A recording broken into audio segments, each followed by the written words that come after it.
Hello everyone and welcome to the final of the FHL, and that is Folket Puck Hockey League that is coming to a conclusion here in Scherzenberg Ishall. What are we thinking about this day, Lucas? Very good question. Today is going to be filled with a lot of emotions, I believe. It's going to be maybe a couple of fights, we'll see. It's going to be a lot of fun today, that's for sure. Probably a bunch of maybe drinking as well, but we'll see. That's pretty good. Yeah, so we got the first game coming up here now. It's Pointers versus Shits. What do we think about this game? How did it come to this game? Very good. Very strong teams, very strong teams. On paper, very strong teams. I think we pieced it together a little bit earlier, or Carl, you did. We were talking about Mikey, the captain of Shit. His fierce drafting strategy maybe didn't pay off as much as he would have liked. I think it's time to fire the scouts there. I think it's time to fire the scouts. We got actually a couple of things here. We got Sjöman and Alros, which are the top scorers for Pointers. Yeah. They're looking really sharp, but here they are battling for the wooden spoon. Absolutely, and Sjöman, or as we call him, Seaman, has had a tremendous season, in my opinion, as has Laros. But we can't forget that they're facing some stiff competition as well. Shit has Oscar Sandström, or more commonly known as the Mutant. I don't know where he is from, Carl, but I want to know what's in the drinking water. Yeah. I don't know about I'm getting a call here from the technician. We got to move over to the interviews. We'll catch you in the break. Send it down. Hi, my name is Lee and I'm here live for SPTV on the final day of the FHL season. I'm here with the captain of the Pointers, Evan Farbstein. Evan, how are you feeling today? Feeling great. The team's feeling great, and what good vibes we got here. We got 6 fans in the crowd, which is more than we've ever had before. We've got music, we got hot dogs grilling. It's a wonderful day for hockey. At the start of the season, did you ever picture yourself being at the bottom with a pile of shit? Just happy to finish 5th and not 6th in the regular season, honestly. Any truth to the rumors that this rivalry is heightened because as an American you are trying to conquer the oil that the Mutant uses to power himself through every game? You want to give him some freedom. You want to free his oil. It's all about bringing democracy to Shit. You know, they're living in this repressive regime under Mikey and Sophia. We're going to liberate them. They're going to welcome us as liberators. It's a double dictatorship, I've heard. Okay, Evan, thanks for your time. Any game plans for today? Score more goals than the other team. Is Laros on his fishing duties today? Laros said he's getting at least 3 goals. The betting odds have him more like 4 or 5. So wow, you heard it here first. Okay, Evan, thanks for your time. Back to the studio. Welcome back to the studio. That was the captain of the Pointers, Evan Farbstein, or as we call him, Farbs. Talking about today's game as well. I think it's going to be an even one. I think they're fairly evenly matched. Shit is missing one of their key players, William Wiekner. He went off and had a kid, very untimely. Poor timing. Poor timing. Put the priorities straight here. So that certainly is going to set them back a little bit. But what insights do you have? Yeah, I'm just looking at Ronnie. Ronnie has been a solid rock. He's almost tied for 3rd place in the league, missing out on 0.1 percentile in reaching the 2nd league in the goalie league. That is impressive. It's really good. Just coming off to Rasmus. Rasmus is Rasmus. You know, he has a high save percentage because he's really big, really massive. Absolutely. That's why they named him Rasmus. Yeah, I don't have much on this paper actually. I think we should have written more things down. What we can mention is that these teams have faced off before, right? Yeah, they've faced off before. Yeah, and at that time the Pointers came out on top, winning with 6-2. 6-2. That's something for Mickey and Sophia to consider in this game. What are they going to do to keep a tight ship back there? And you just mentioned something important here. Shit is also missing their co-captain, Sophia. She's handling the bench today as a coach, and she's going to do a terrific job. But you can't deny that she packs a punch on the ice. She packs a punch on the ice. She's one of the most fearsome grinders we have out there. I would say so as well. In the entire league.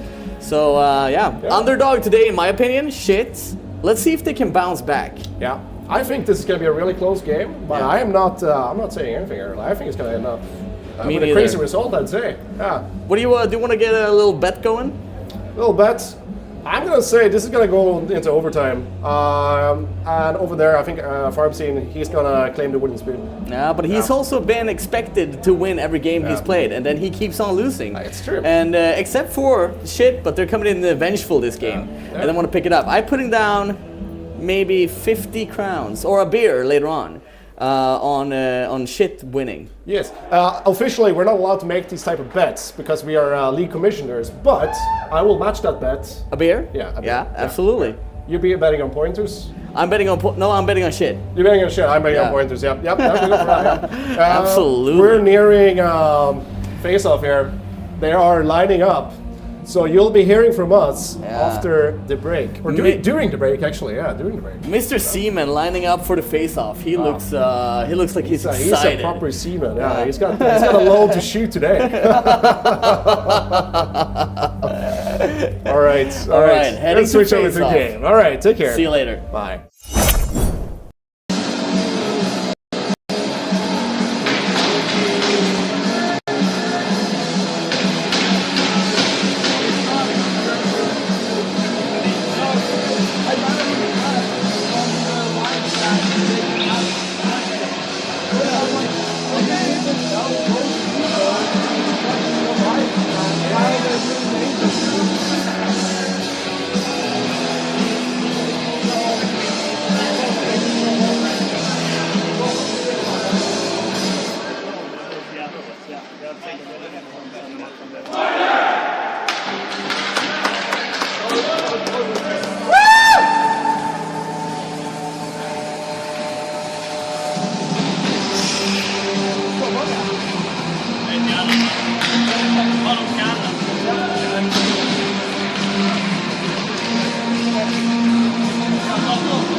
All right, coming back for the commentating of this game, it's Carl and Lucas.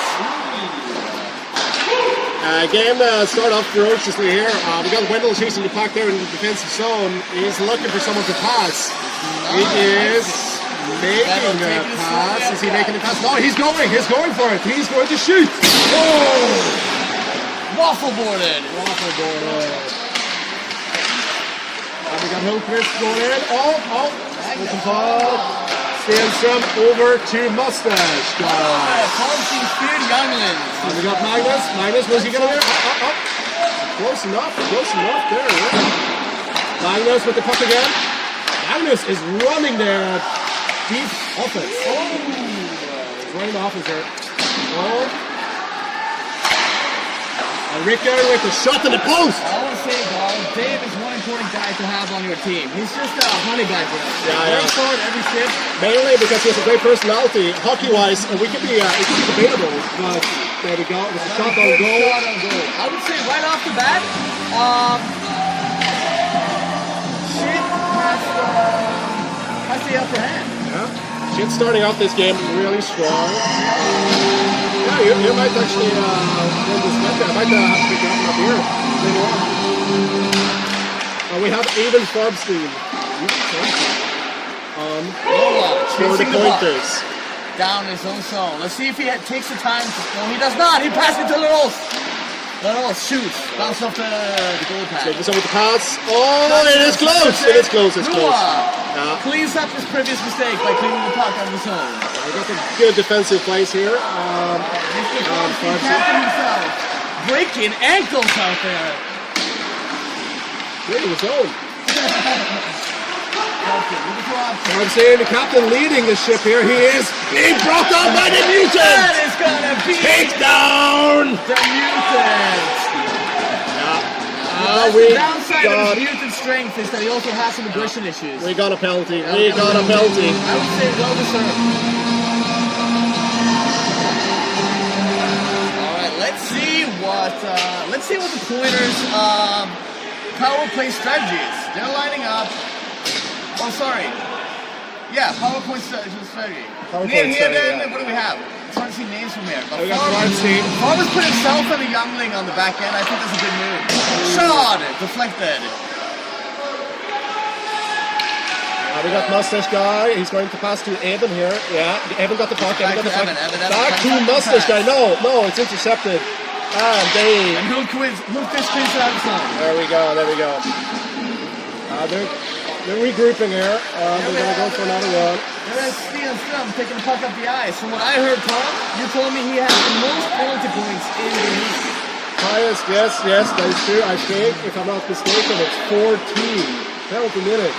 I gotta for say, this young Tom, man. I am not loving what I'm seeing on this power play. And we got Evan coming up here now. He's starting offense here, and he's going to pass the Mustache Guy. He's going. Yeah, he's got the puck. Mustache Guy coming in. I know his name, but I cannot think about it right now. Deflected by Richard.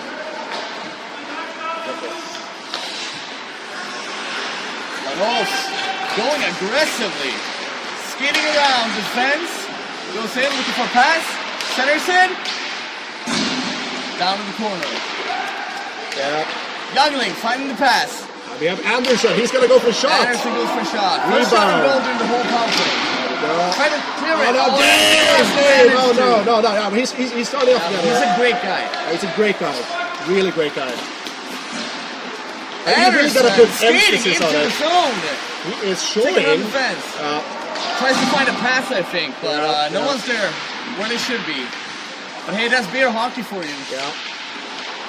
Adolf trying to center, finding a shot. And we got Philip Abraham. He's making a shot in the bones. Right to the bones. Right to the bones. Right to the Let's bones. go Blue White Sox. In the nuts. In the nuts. Running, stable little horse in the stable there. Oh no, the interception! Petter is going for it. What is he gonna do? He's all alone out there. He's all alone. Oh, and he gets it back. He's gonna shoot. This is some amazing plays we're seeing right here, right now. We got Evan with the puck again. Passing it over to Philip. Philip trying to make a play. He is passing over to Sandstrom, and Sandstrom gets the puck. Passes to Rasmus Nearhead right in the center there. What is he going to do? He's going to shoot. It's out. Goal. Mutant back on the ice, looking to get some redemption, I think. But instead, he throws it. He ices it. Ice cold. Talking about Oscar, actually, he is the shift leader in points with 4 goals, 3 assists, and a 1.4 points per game with 2 penalty minutes. Certainly some impressive numbers for beer hockey. Yeah. Remember, we're all 35 and have beer bellies. Yes. Take that into account when you see them struggling out there. This is not your average peak-to-seek athletes. This is really... Intercepted by the youngling, pass to Ross is looking to make a break. Shoots and it's out. Right, they're having some issues getting shots on goal. Mikey Captain taking it up. Nice.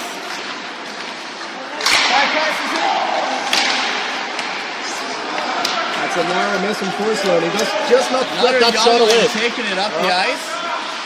What is his name again? Oh! Face. Deflects it off the mask. And Olney hit with another brilliant head save. I would say this game in the beginning was looking very one-sided. Shit was on top, but as you know, shit doesn't stack too high, and therefore we have players back in the game, looking better out there. They found their momentum. I really look at the winners in this game. Because it has been told that if you win the wooden spoon, you get to spank the other team in the shower with this wooden spoon. No way. The stakes are really, really high, yeah. The stakes are also really high. With the sacrifice. They do not mess around today. And that's Rickard with the puck. Look at that shit, the calm play. Yeah, he's a calm, composite player. Magnus with the offense. He has been a rock on the offense, hasn't he? Look at that, he's making play after play. That Philip is great defensively. They slipped on the puck a little bit. There's a lot of stuff happening here. The breakaway. Trying to find the deflection. Noah just misses the puck to It keep goes it down inside. to icing here. No icing. No icing. Gotta skate for it, I Noah. think we Gotta have, skate for it. It's called BG rules here. No icing, right? Big Cat taking a puck. Driving up the ice. Take it into the zone. Let's see Settle down, Richard. What are you doing? Oh, center pass. Oh my God, that is some great play. Abute's missing the shot narrowly, but he brings it back in. Look at that player. Look at that player. He's one to follow for next draft. That's it. Look at that supernatural He power. has the power of 500 people. Oh. Shoots Fushton right in the ass. And that's a strike. Got the puck. We gotta learn his name. What's his name actually? I'm calling him Youngling. Youngling. I think he's 20 Yeah, something. I don't think most of this guy is accurate. Oh, trying to find a shooting lane. Just Let like- off! Is his name Hugo or Gets one off. Mark or... Dave shooting it, bouncing off the mutants. We got a little battle there going in the middle. The mutant- Dave goes for another one. Dave's Another- gotta work on his shots here. Another block by mutant. I gotta tell you, Carl, I didn't know he also had deflecting powers. He's got deflecting powers. It said he gained some additional powers when he climbed the storm pipe in Odyssey, and there we go. Leg sweep by the captain on La Rose. There's no penalty. And Magnus again, he is the playmaker. Oh shit! He's gonna get something going. And it said that Magnus is actually the second oldest player in the league. He is the playmaker.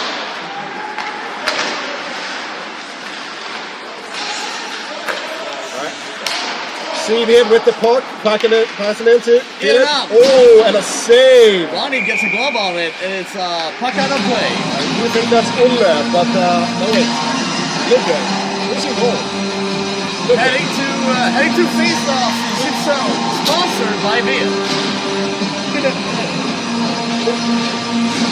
And other ones like Stark Capiton and who's that other sponsor? Via second goal, and it's first goal.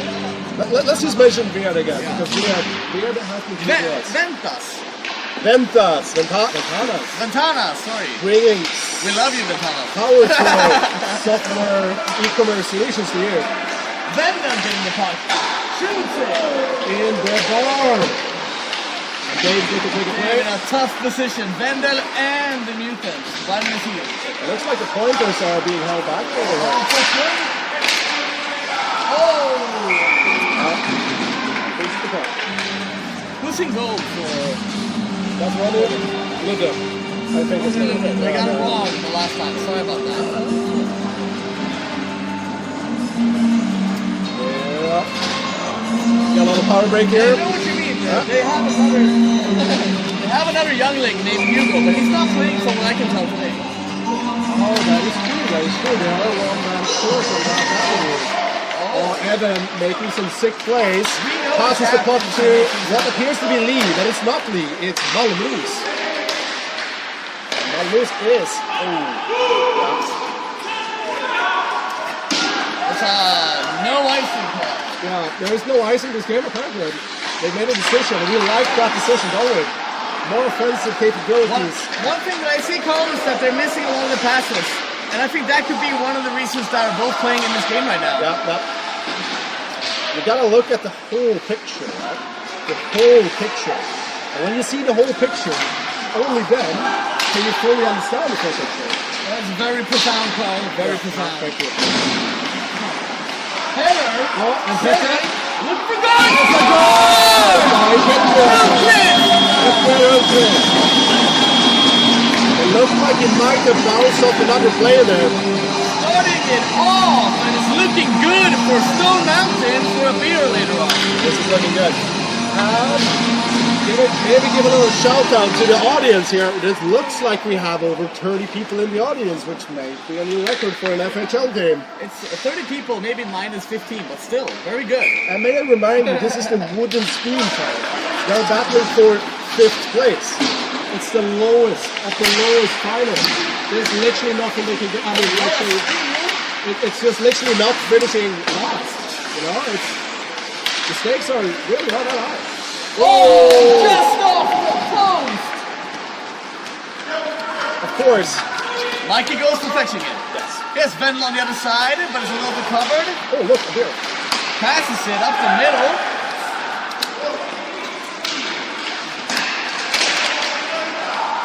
I gotta say, Shane is looking strong this game. It looks like Mikey doesn't have to fight the scouts after all, because they are doing a fantastic job in this game, keeping up. Yeah, they're keeping it tight, and I think their best players are performing to their... But here we go. Look at he scores, and he falls over in true beer league style. He was just so happy he lost control over his feet there. That's a beer league celebration if I ever saw one. But hey, Carl, what about that? Pointers bouncing back with the immediate goal right after the shit. That's just what this final is about, you know. It's this battle. Like, you do not want to finish last. I have goosebumps. That does a terrible record. Like, it does something with your self-confidence. Like, oh, I finished last in the worst league in Sweden. Like, that means that I am the worst team in Sweden. You do not want to be the worst team in Sweden. Yeah, I mean, if you come last place in NHL, you're still in the NHL. Exactly. This is the bottom. This is the bottom, yeah. You do not get paid for this. What a shot by you pay a lot of money for it.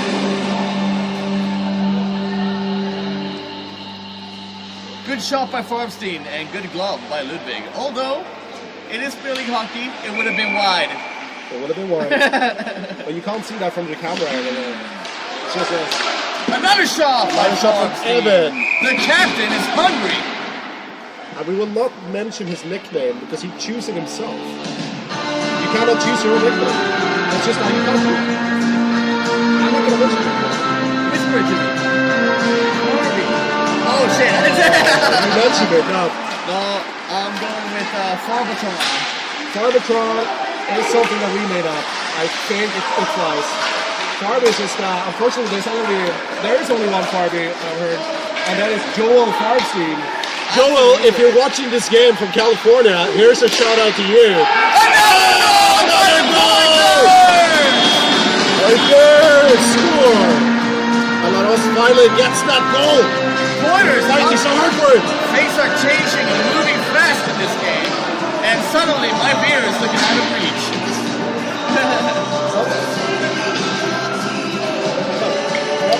Third goal of the game, sponsored by beer.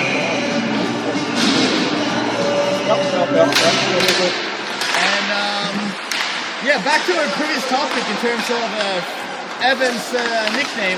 I would say there are two Farbies out there. We're talking about Joel, his father, but also his little brother. Peace. The true Farbies. It is said that we have an international following of this league, and we do see some streamers coming in all the way from Half Moon Bay, outside San Francisco in California. Unfortunately, we cannot confirm these statistics, but we sincerely hope this is true. We got Mikey clears it. Mikey clears it. It is not going to go to icing though, however. Youngling picks it up. Youngling picks it up. He has the puck. He goes himself. Across the ice with speed. You see, takes it to how he has trimmed his mustache to be aerodynamic. I think so. It's aerodynamic. It's all about being as fast as you can, and that's why you trim the mustache. Maybe I should do the same before my game. It is a mighty looking mustache. I'm thinking, you feel like you're looking at Philip Forsberg out there, but you know. I feel like I'm watching hockey in the 80s. Yeah. Another speed demon taking it up the ice. He is. And Richard is not to be trifled with on the defense. If there is one man that can carry this. Looking for a centering pass. Finds it. Philip shoots. Who's pass it to Anton. Anton got it. And he got money with him as well. But Evan catches up. Intercepts that puck like it is nothing. Oh, nearly. That is puck out of play by Farbatron. Very close. Getting it out, getting a penalty for that. He's not receiving a penalty for that way of being. Away from the run.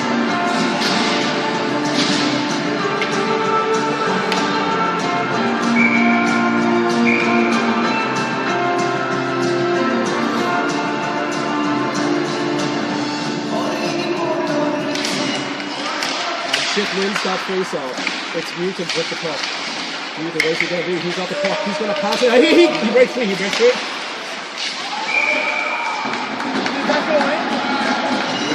on that has it. I think he's laying on top of it. What a chance. What an effort by the mutant. What a save. What a save. Ronnie, you are a living legend.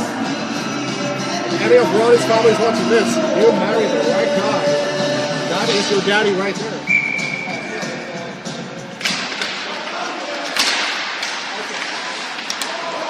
Dave with the ice, gets around, Nua, shoots it, falls,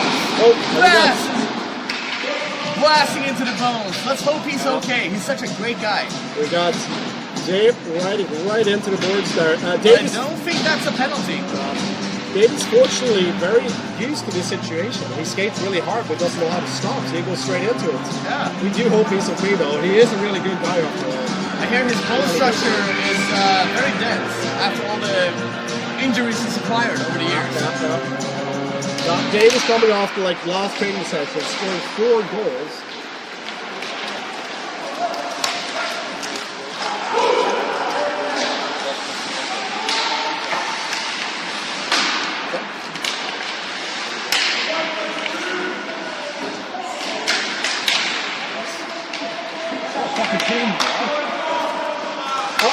He saves it on the blue line.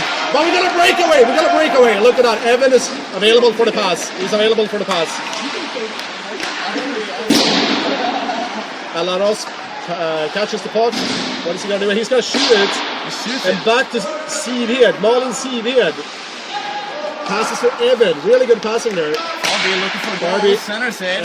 It's Mikey's skate. Captain to captain pass. Yeah. Mikey passes in the middle of the post. Loses it. Barb's there picking up the pieces. He's picking it up again. We got Seaman. His shot is lowered over to Barbie. Seaman. Barbie shoots it. Bounces off the boards. Let's just call him Croman. It'll be easier. That's his actual name. Croman has been sailing today. And nothing like one of those slacky ways. Oh, he saves it! Youngling keeps it in. They got it back. Laros here looking for a chance. Pass, gets in the middle, shoots it! Ooh, someone took a bouncing puck. off a defender. Owie. Laros gets it back. The man is relentless. Alright, come on. Turning and twisting in the corner. Goes in the middle, bounces up. Finally gets one in, and that's 3-1. Underdog. And then that's the end of the first period. Seconds before the buzzer.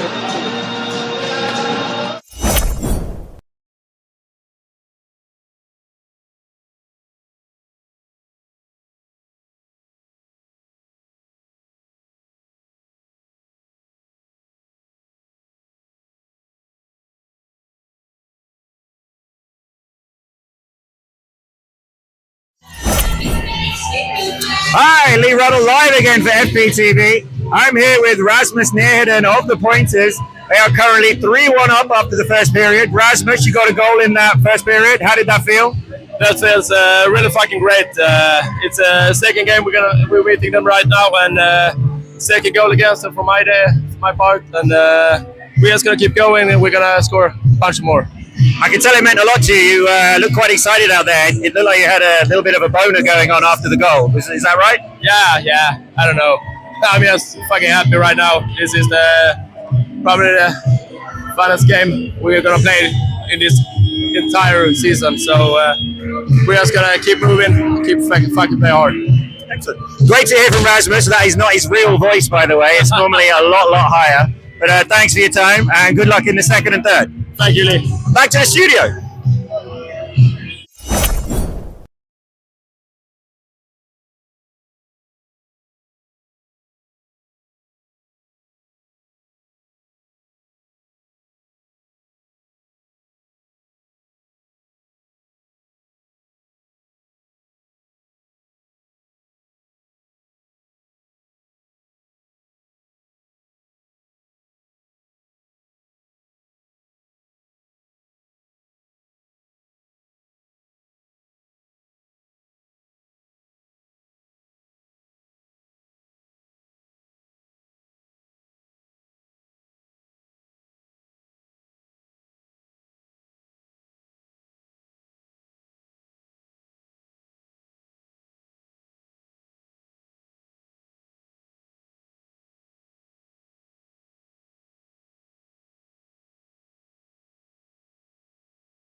efforts, some really good chances. And if he can keep that going, you know...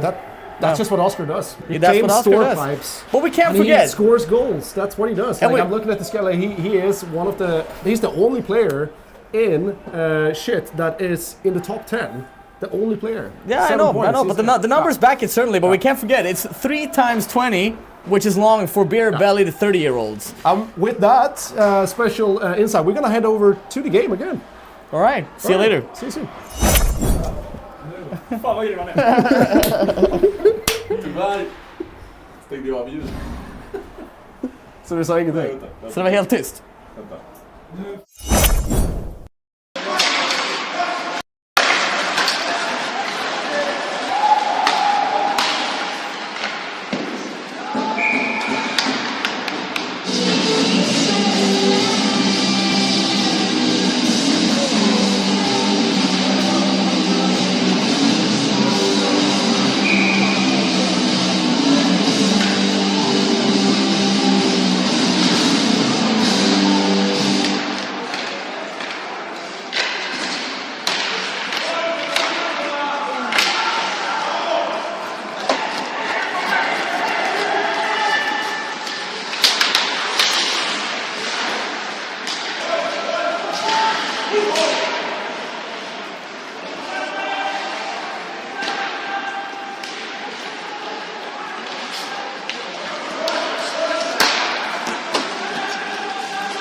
With a good puck possession.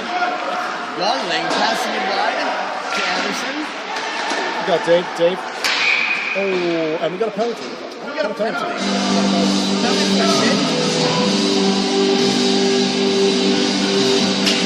Noah getting 2 minutes for tripping. That's just typical Noah though. Noah has a really good game, but he does go for a little bit of tripping when he's out there. Yeah. Great guy though. Great guy. Fantastic guy.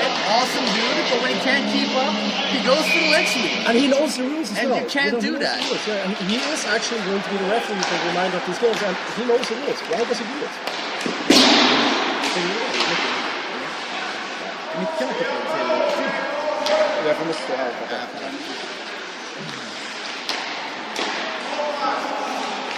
Twist tearing it. Let's see if the Pointers can get a better power play going this time. I dare to say the last one was pathetic. Farbstein, the captain, taking it up the ice. Stops it. Oh no, that is disastrous. And Anton clears it again. We got the super line on here now with Coleman, we got Laros, we got Malmros on the far side. Like bringing in the heavy guns. And the Youngling is on as well. Like we're looking at a fantastic Seaman in the corner, passing it back to LaRosse. It's not looking too good for shit, does it? LaRosse taking his time. Whoa, Youngling a almost one-timer. Open, wide open net. You rarely see one-timers in this league for some reason. Oh, and Lanos. Shoots it off the post. Rickard clearing it. And the Newton goes for the puck. The Newton goes for the puck. They will get the puck. Ornstein taking a little bit of a hit.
We got an icing call.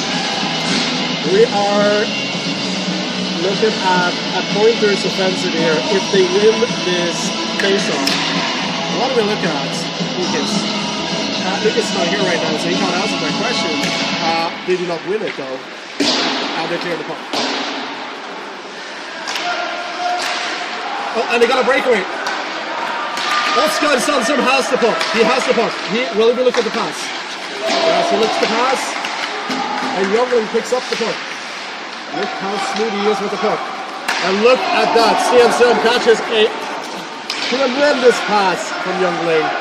And he gets tripped, but there's no call. There's no call. I repeat, there's no call on that one.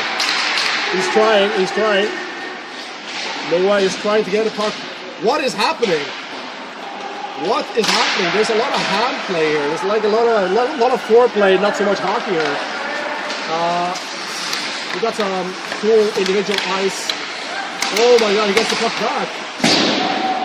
And Bendel has the puck. Bendel has the puck. We're looking to. He passes Oskar. Oskar will be. What is he doing with the puck? He is passing it around. And he's trying to clear the puck unsuccessfully. And No Name goes again.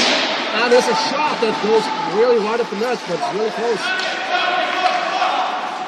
And Seedhead is chasing the puck. She is getting the puck as well. Can she get the puck in? She does get the puck in. Laros with the backhand. Unsuccessful. Passes to Farmstein. Farmstein shoots. Does not score. But Ebenham on the second one. Oh no. Goes wide up the net. Laros picks it up. What is Laros going to make with the puck? He's going to pass it back to the defender maybe. No, he's going to take it himself. He's taking it himself. But he passes back. Nicely tucked away there. Passes again. And Anton intercepts that puck. Anton starts the offense for shit. Anton going solo. Anton's a really good hockey player. But he is intercepted. The pass to Hookfish did not make it. And Anton gets the puck back somehow. There we go. Now this guy. Oh. And we got Kerman and Lanos on a 2-on-1. 2-on-1. He misses it, unfortunately. That would have been a great play. Philip Ebenham with a shot. It is blocked. Noah clears the puck. Something going down there. I can't really see what's happening down there because it's a little bit out of my peripheral here, but the point has got the puck back somehow. Lados going strong. He's looking to make a pass. Looking to make a pass to Philip. Philip narrowly misses out on that pass. And he dumps it down to Noah, who can reset the play. Noah dumps the puck, and it's an icing foul. Hi, FBTV here with Sophia, captain or co-captain, and today manager / coach of Shit. You seem to be taking to this role very, very well. Are you enjoying it? Yeah, I'm enjoying it. I just lost my voice though. We can hear a lot. We can hear. I think they can hear you over there with no microphone, actually. Yeah. Perfect. Yeah.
icing.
Pointers.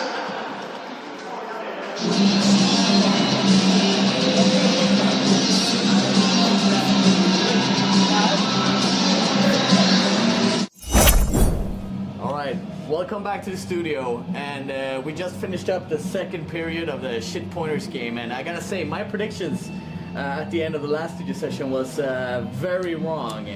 Pointers up by 4-1. Carl, what do you think? It looks like you're here. I think the Pointers are going to continue on this track. Like they are the strong team right now, and you can see that in the scoreline.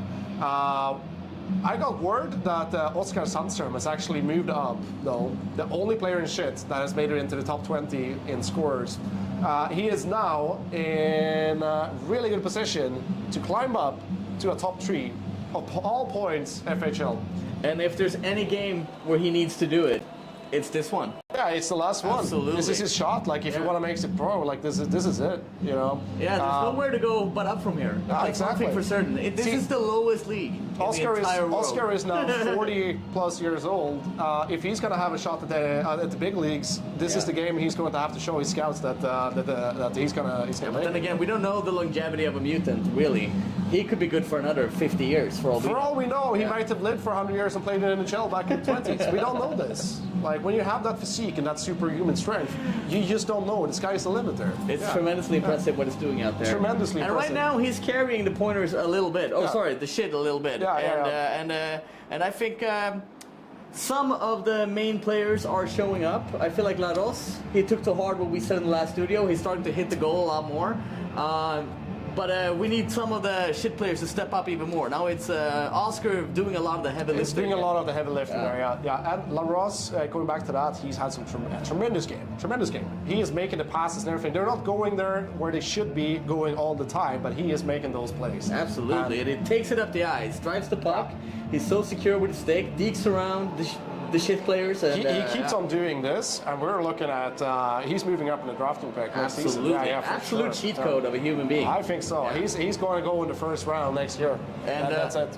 That's a given. That's a guarantee. I say let's move on and talk a little bit about the captains. What do we see in the captains for respective teams? The captains in this game, they are strong captains, right? We have 2 captains in shit, a couple actually, and they are so synergized. Like they have spent a lot of time together, and we don't even want to know what they do together. No, Jesus Christ. But and then we have Evan. He is the solo captain.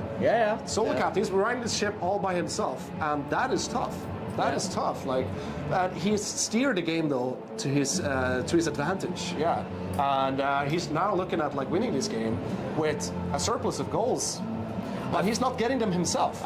He's trying though. He looks hungry out there, getting shots on goal, and he wants to score. However, I also saw him smirking a little bit before, so I'm worried he might have taken out this win a little bit prematurely, so to speak. And he knows a lot about being premature. He knows that. We're going to have a quick break here now. We're going to head over to the interviews.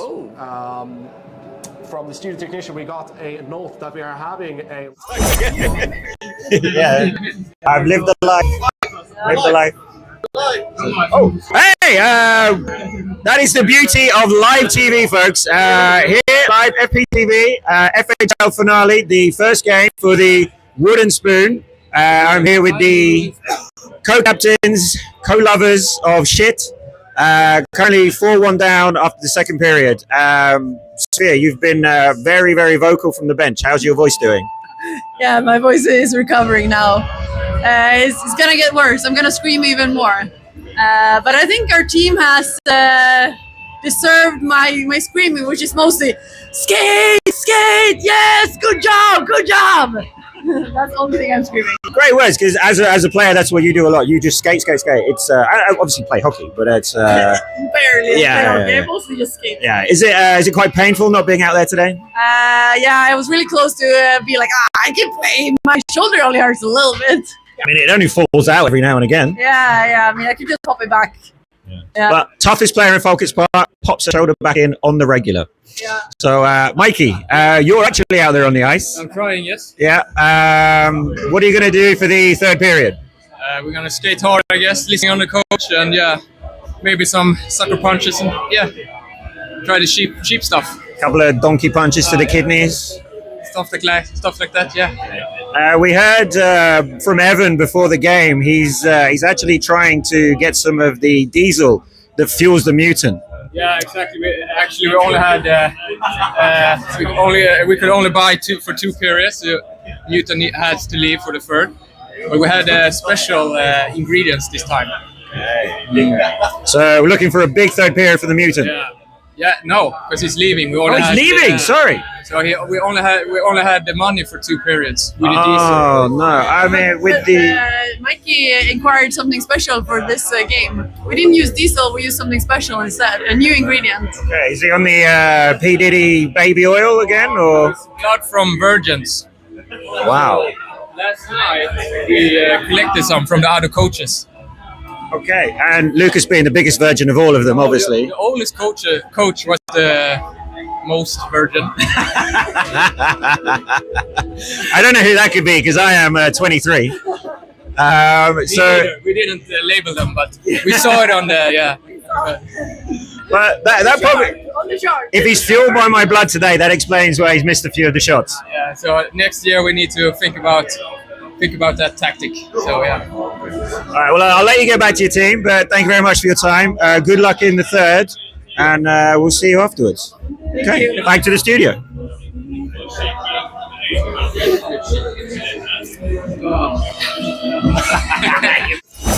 All right, back to the studio, and that was Mikey and Sophia, captains of shit. Tears from a virgin. What is he talking about I there? have no idea. I think this has to do with the number of shots they have at goal. Yeah? Now, Yeah? that's the only thing I can see. Otherwise, why would he say that? Yeah, or is he alluding maybe to some sort of ritual that Farbstein did before the game to We win? forgot to mention actually that Mikael Farbstein has been working as the seer of this league. He has. What yeah. is the seer of this league? So the seer of this league is essentially that we have a little bit of a ritual before each game where there's we decided which colors a team plays in. So Mikey, as the seer of colors, is responsible for setting up certain rules or games or competitions as to decide who plays in what gear. And what happens when you break those rules? You get punished. You get punished. Such a punishment will be dished out today. Lee's team will be playing in the Hosers red jerseys. They're horrendous, and obviously Hosers is not good. He's going to be playing in a red jersey, so you got to keep an eye on Lee for malfunctioning Yeah, absolutely. in picking a color. And if you do break these rules, that's only one thing that's going to happen. You're going to get punished for it. You do not go against the seer. That's what's going to happen. And talking about captain information, we have Farbstein. Should be good to mention here that his name is no longer Farbstein, it's Sumner. So he went against the family name in his marriage this summer. Yeah. And he's been trying for years and years to get us to call him Farby. Obviously, we never have, because you can't give yourself a nickname. We cannot That's call him ludicrous. that. It's like giving yourself a nickname is like, no, you cannot do that. I have no comparison as to what it is. It's just insane to me. Insane to me, yeah. That's not really what we should be focusing on. We should be focused on the last name, because now he's Mr. and Mr. Sumner. Mr. Sumner, absolutely. Yeah, Mr. Sumner, yeah. But I do want to get, or we both do want to give a shout out to two of the real Farbies out there, Joel and Pace, if you're watching, straight from the Americas. The Americans. Things might not be going so well right now, but I don't actually have anything to say. No, they are going well as well, because they're up 4-1. Your son is doing great over here in the country of Sweden.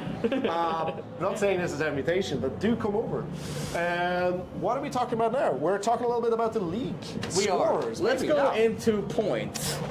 As we mentioned before, the mutant Oscar is in a good position to move up the standings, and I think if there's any game he has to do it, it's this one, because it's the last and they're down by 3 goals. So time to shine. Time to shine. He started off this game being 7th in points, and I'm looking at here, he has now 8. He's been moved up to tied 4th place for points, together with Olle Malmberg, Jonathan Rönn, and yours truly. Oh, wow. Yeah. Bet you hated getting that in there. Yeah, no, I really didn't want to put myself there. I don't like the spotlights. Am I even on here? No. This is only top 20. Oh. I didn't print the top 100. No, sorry. No, that's okay. That's just soul crushing. Yeah, no, that's okay. We'll look at this though. Maybe we can add a couple of more pages. I think we need 2 more pages. So 2 more we can get pages, you in there, but most importantly, I have a game coming up, so hopefully I can. You have a game coming up. Yeah. Actually, on that point, how are you feeling about this game? Oh, I'm feeling great. I have a ski trip in the back, so just came home from that. Been practicing the legs, Practicing up and down the legs up and down the mountains. Yeah. So I feel ready. It feels like you're naturally going to slide into that skating position. There. I will, yeah. and I have been. But we're facing a tough team, Lee's team. They have some real bangers. They have Elias Brange, who, if I'm not mistaken, is the leading goal scorer. Of the league by quite far, 2 goals. Yeah. But I do want to mention that the last game we played against them, he didn't score. He didn't score. He didn't find it back at the net. And he's low on the assist as well. Yeah. Does that mean he's not passing the puck? A selfish guy. Selfish guy. He was, however, the 1st round pick in this whole league. And a good one at that, because I mean, still selfish, but points don't lie. Yeah, points don't lie. But we're going to have to give a little honorable mention to Martin Ollinen, or Olli Martinen as he goes by these days. He is at 11 points. And right now, that's it. We got to move on to the interviews. All right.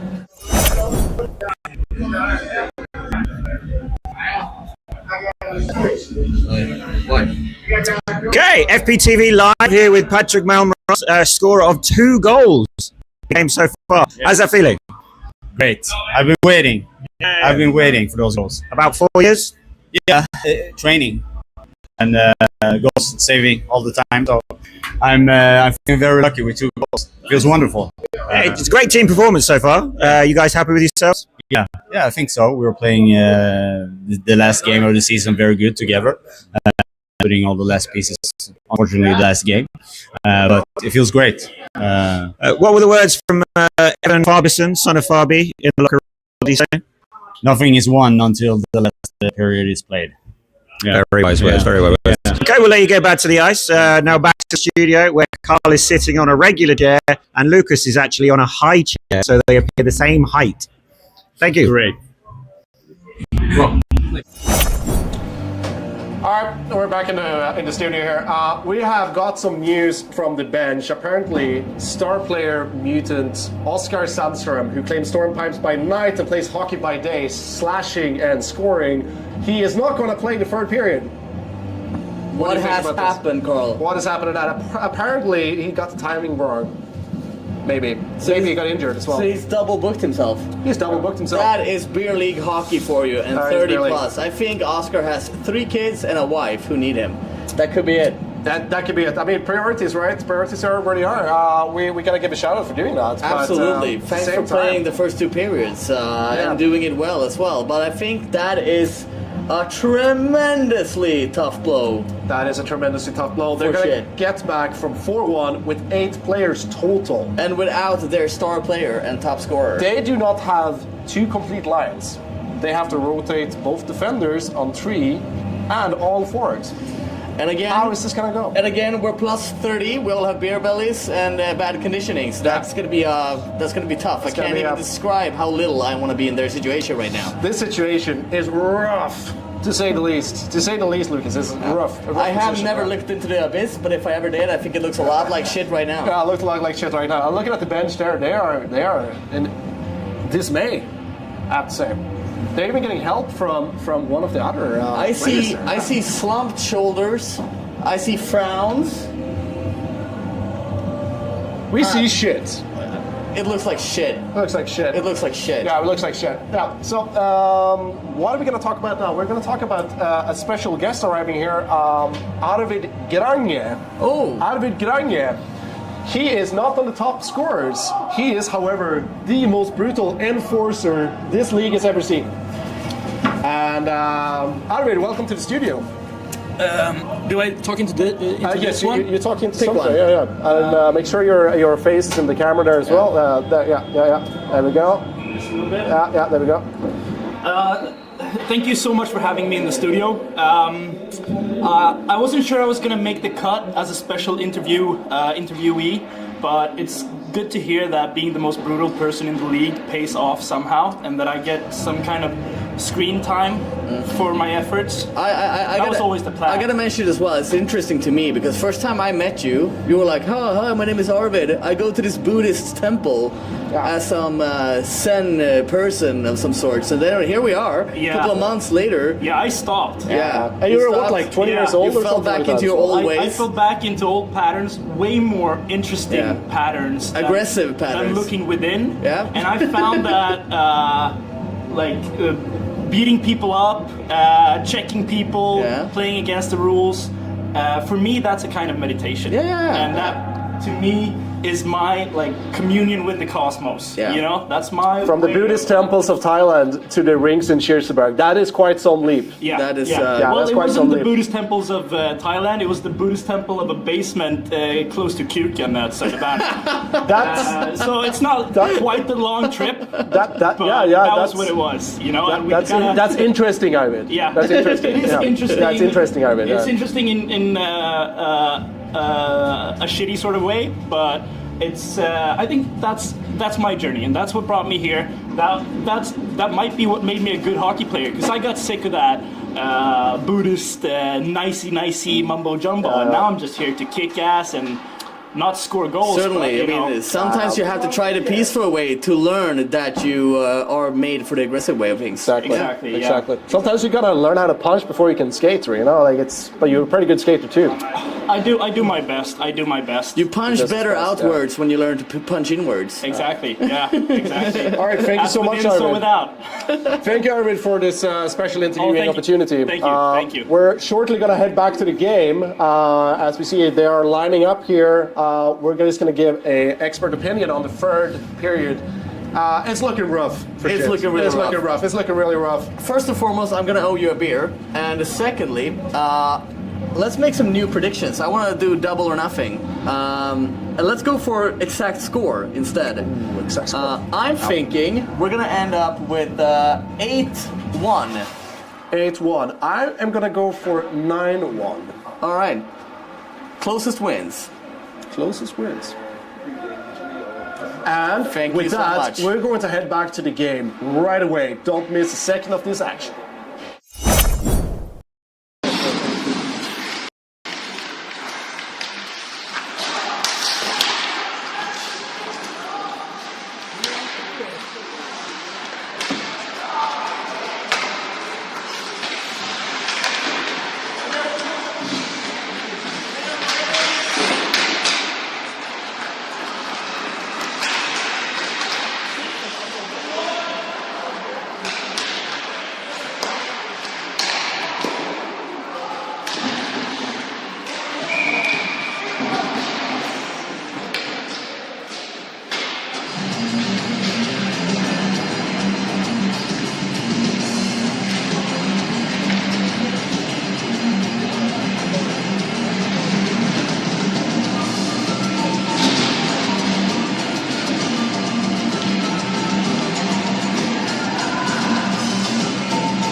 waiting for that.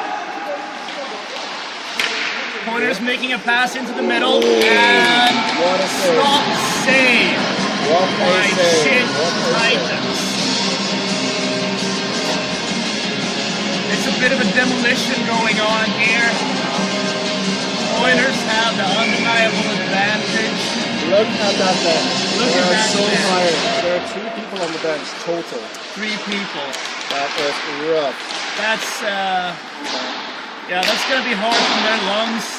And you look at the other team as well. Looking at the pointers, they only got 2 lines total. yeah, there's no one with.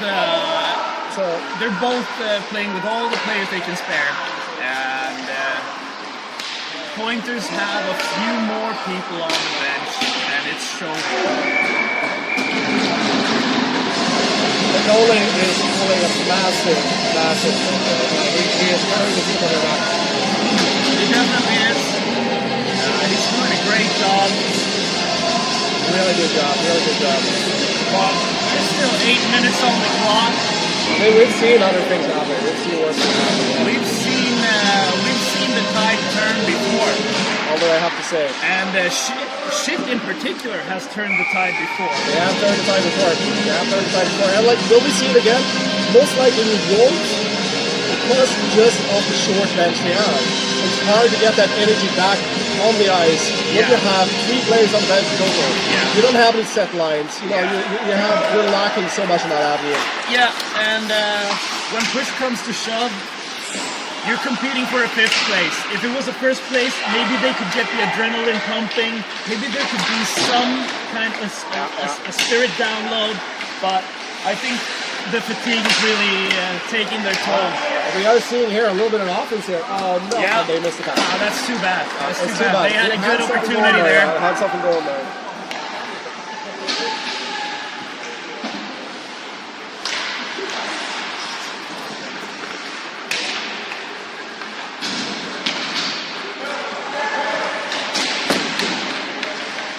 Mikey.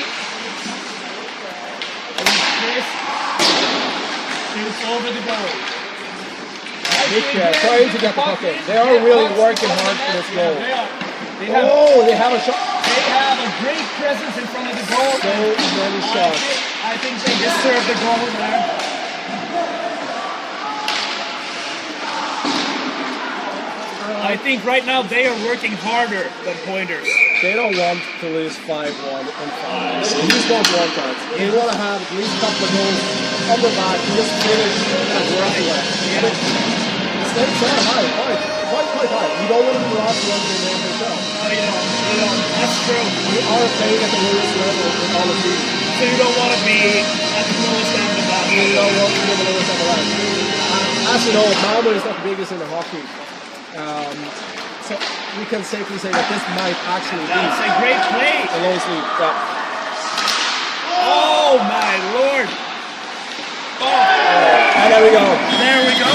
The indefinite male in the confident. It's a 5-goal game with 6 minutes to go. They're not coming back from this. I don't They're think not we're coming going back to see a from this. miracle here. It's not the miracle of ice in 1980. This is disastrous. This is maybe they made a mistake when they named their team shit. They might have made a mistake there. But let's just focus on positives. Like, look at how they're playing. They're playing with their hearts. They are. They are working. playing good. They are good working hockey. harder. They're playing good hockey. And they have. I mean, they've had a couple of opportunities recently in this game where they really deserved a goal, but they have been shut out by that goalie. Because they were in front of that net for a long time, just getting pucks in front of the net, but nothing got past. And let's talk about Ronnie a little bit here. Ronnie is actually, right now, he might even be tied for 2nd place or higher in save percentage. He went into this game as 3rd, missing out on only 0.1% in saves made. He might be the 2nd best goalie in this league after Rasmus the Giants. Yeah. Rasmus, he just is a little bit more taller. He is a little bit bigger. Yeah. He just has that. Like Yeah. but He is enormous. he is enormous. I think from where I'm standing, probably 215, 230, maybe. I think last time he counted like his height, he was 245, which is actually like it's close to world record. It's very close to a world record. People don't talk about it a lot because he's just such a good goalie. Exactly, and it's a little bit of a shame also for the rest of the goalies in the league that he kind of casts a shadow on them, and that's why we're putting Ronnie in the spotlight here because Ronnie is having a great game. He's having a great season actually. We got to give a shout out to all the goalies in the FHL. They are pulling a tremendous way. Showing up with their massive pack that they always need a ride to hockey for some reason. You know, like they can't just bring it themselves to the league. You know. It's just fantastic. Yeah. How this league works. We got Evan here with the puck. Evan bringing that puck through Evan the is zone. hungry. Evan wants to score points. And he's got the patience to do something with it. We all know Evan, he's a great player. He's got great vision and a great patience. And we could see that just now, although it was a turnover. Back to the defensive zone of the Pointers. And it's Evan who picks up the puck in the defensive zone as well. This guy is skating. And to think he never stops skating. He was injured just a couple of days ago. You know, and here he is. Breaking ankles instead of his own. Yeah. That's it. What do you think about that? What do you think about that? That's the goal, but not everybody can do it. Tremendous effort. And there he is again. He got the puck back. He got the puck again. If we did actually have that's a fantastic stop there. Puck possession tracker here, we would say that Evan has had a puck the most of any player here in the FHL.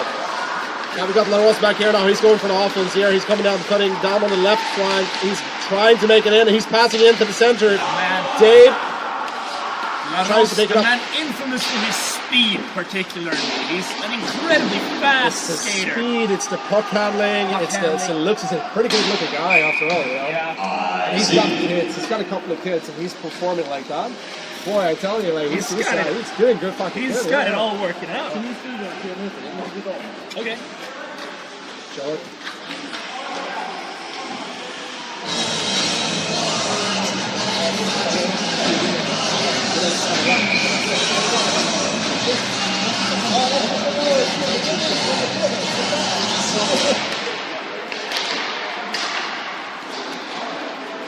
And we got Dave here. He is saving it from going back to their own zone. We got Jungling. He's probably going to run a little bit with the puck. It's not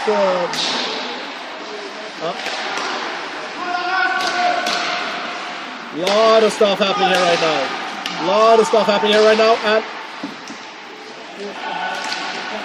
no one knows where the puck is. Do we hear a whistle? We hear a whistle. Finally, we hear a whistle. 1 minute, 35 seconds of the game. Remains to be seen what the final score is. Do you think we can get one more goal in from Shit?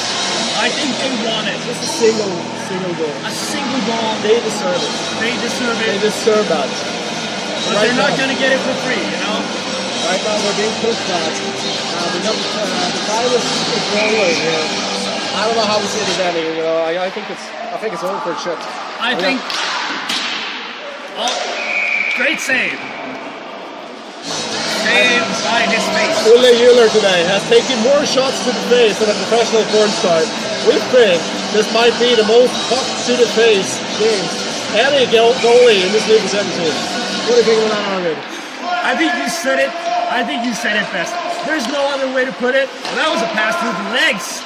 A very high risk but rewarding pass from Evan Farmstein. But yeah, there we go. It's 7-1. 7-1. And the last couple of goals have been yet another nail in the coffin. They're gonna go off this ice, losing this game. Yeah. It's just they're not gonna I think with 28 seconds left, they're not coming back from this. I think every single player on the Shit team, we're gonna see next season a tremendous development over the summer because they're not gonna want to be in this game again. They're not gonna be in this game again. No. They're gonna play harder, faster, better. And we're talking here, beautiful play. And we're looking at maybe some redemption. Go! We're going to finish off with 14 seconds left on the clock here. An amazing, tremendous effort by Colsey. Nico Colsey, the captain of Shit. Right, he really does have a good game. Captain of Shit with his partnering time on the bench, coaching the team, great players there. And they're taking the goalie out now with 5 seconds on the clock. That is an interesting play. And that's the end of that game. End of that game.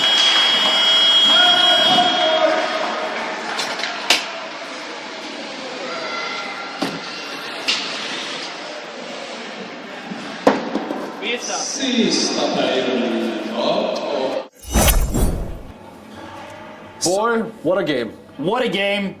That was an intense game. It was pretty one-sided, but we had a lot of pucks in net. A lot of pucks in net. 7-1 is the final score in the wooden spoon final. The winner gets to spank the other team in the shower with a wooden spoon. Yeah. It remains to see if this is actually going to happen today or if there will be a particular session for that. We will monitor and make sure that it happens, I think. Yeah. We will enforce this tradition. This tradition needs to live on.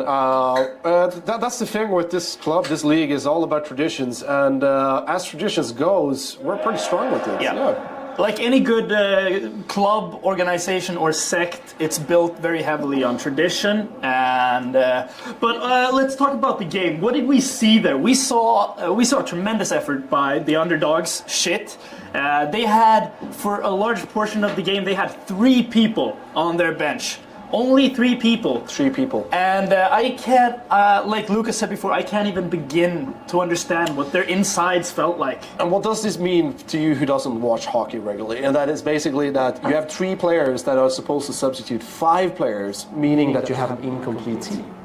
Yeah. No positions fixed or anything. Yeah. You just go on the ice and you see what happens. Yeah. And taking that into account, facing a strong team as the Pointers, things are only going to go one way. It's going to go to shit. Yeah, you're starting in a backhand position, and it's tough. Shit turned to shit. Let's take some positives from the shit's strategy in this game. Yeah. We have Mikael Karlstein. When he's on the ice, things happen. Things happen really hard. You know. There we go. There we go. Some light in the studio. Things happen when he's on the ice. Yeah. And now we're going to move over very abruptly here to the interviewing. We understand that we have an interview. We have a ringside correspondent. Yeah. We're going to hold off on that a little bit. He's going to find someone to interview. Yeah, this seems to be a problem sometimes. When you can't find a person to interview, we cannot switch over to the interviewee. Exactly. Yeah. So this is a problem, and I'm hearing here that right now we don't have anyone that we can talk to. But we're getting the thumbs up here, and then the thumbs down, and then hand gestures. Okay. Yeah. So I think we're getting like Crip and Blood's gang signs from our producer in the studio right now. A lot of signs. I'm not sure the west now side. he's Crip walking. Now he's undressing for some reason. I don't know what's going on here. We keep on going. Anyway, some positives from the game. What we saw, especially in the third period, I think, when they were already 5 goals behind their adversaries, we saw the shit team play with a lot of hunger, a lot of passion. They were really going at it. And now we're getting the thumbs up for a ringside interview with the captain of the Pointers, Evan Farbstein, by our correspondent, Martin Ollinen. And we're live. Welcome, ladies and gentlemen, to FPA TV. I'm here with the winner of the 5th place matchup, Evan Farbstein. Is that Sumner now? It's fluid, yeah. How do you feel? 5th place, win. Yeah, we're real happy. We put the regular season behind us. You know, it starts over in playoffs. 1 game. And we played really well. I mean, got nothing but good things to say about Mikey and Sophia's team. They fought hard. But our team, we were on it today. And Ronnie, as always, played incredible for us. I mean, couldn't ask for a better goalie. Yeah, incredible game by Ronnie. He's been a star all season, but you know what was it, 6-1 or 7-1 win today? There's no arguing about who was the better team today. How are you celebrating tonight? Well, of course, we're going to go to bed, have some Tortugas hat tricks, and have a big old party with the team. You know, we got one more day. Today's the last day that we're pointers. Everything starts over next season, but we got one more day of being teammates, brothers and sisters, and we're going to enjoy that. Yeah, that's amazing. You've done a great job this season as a captain. We've been happy to have you. I heard you'll be joining as a captain again next season. What is your strategy for next season? And strategy for next season, I'm having a kid at the start of next season, having a baby. So strategy for next season, find a co-captain that can take over most of the work, because I'm going to be sleep deprived. I'm going to have no free time. That's the strategy. Find a way to delegate. Yeah, well, I don't want to get ahead of myself or ourselves here before we're still just finished the fifth placement game. Well, what have you thought? What do you think of the season in general? Any honorable mentions in your team you would like to bring up? Yeah, I can give you a little sneak peek. I'm going to go in there. I'm going to give the player of the game and the player of the season. And player of the game, we're going to give to Patrick Malmrose. He's been great all season, but today he got that winning goal, the game-winning goal, and two of them on the day, and just always been a hard worker. And player of the season, who else but Ronnie? He kept us in every single game. Incredible. There's stuff that you guys in the media don't see. Ronnie's the biggest hype man in the locker room, sending motivational videos to the group chat, just being all around a good influence. So I got to give player of the season to Ronnie. Amazing. Well, congratulations once again on the 5th place of the FHL season. And yeah, you deserve a good rest here and have a cold beer. So thank you very much. Thanks. I'll see you in the studio. I'll be up there for the second game. So tune in for my thoughts. All right, back to the studio.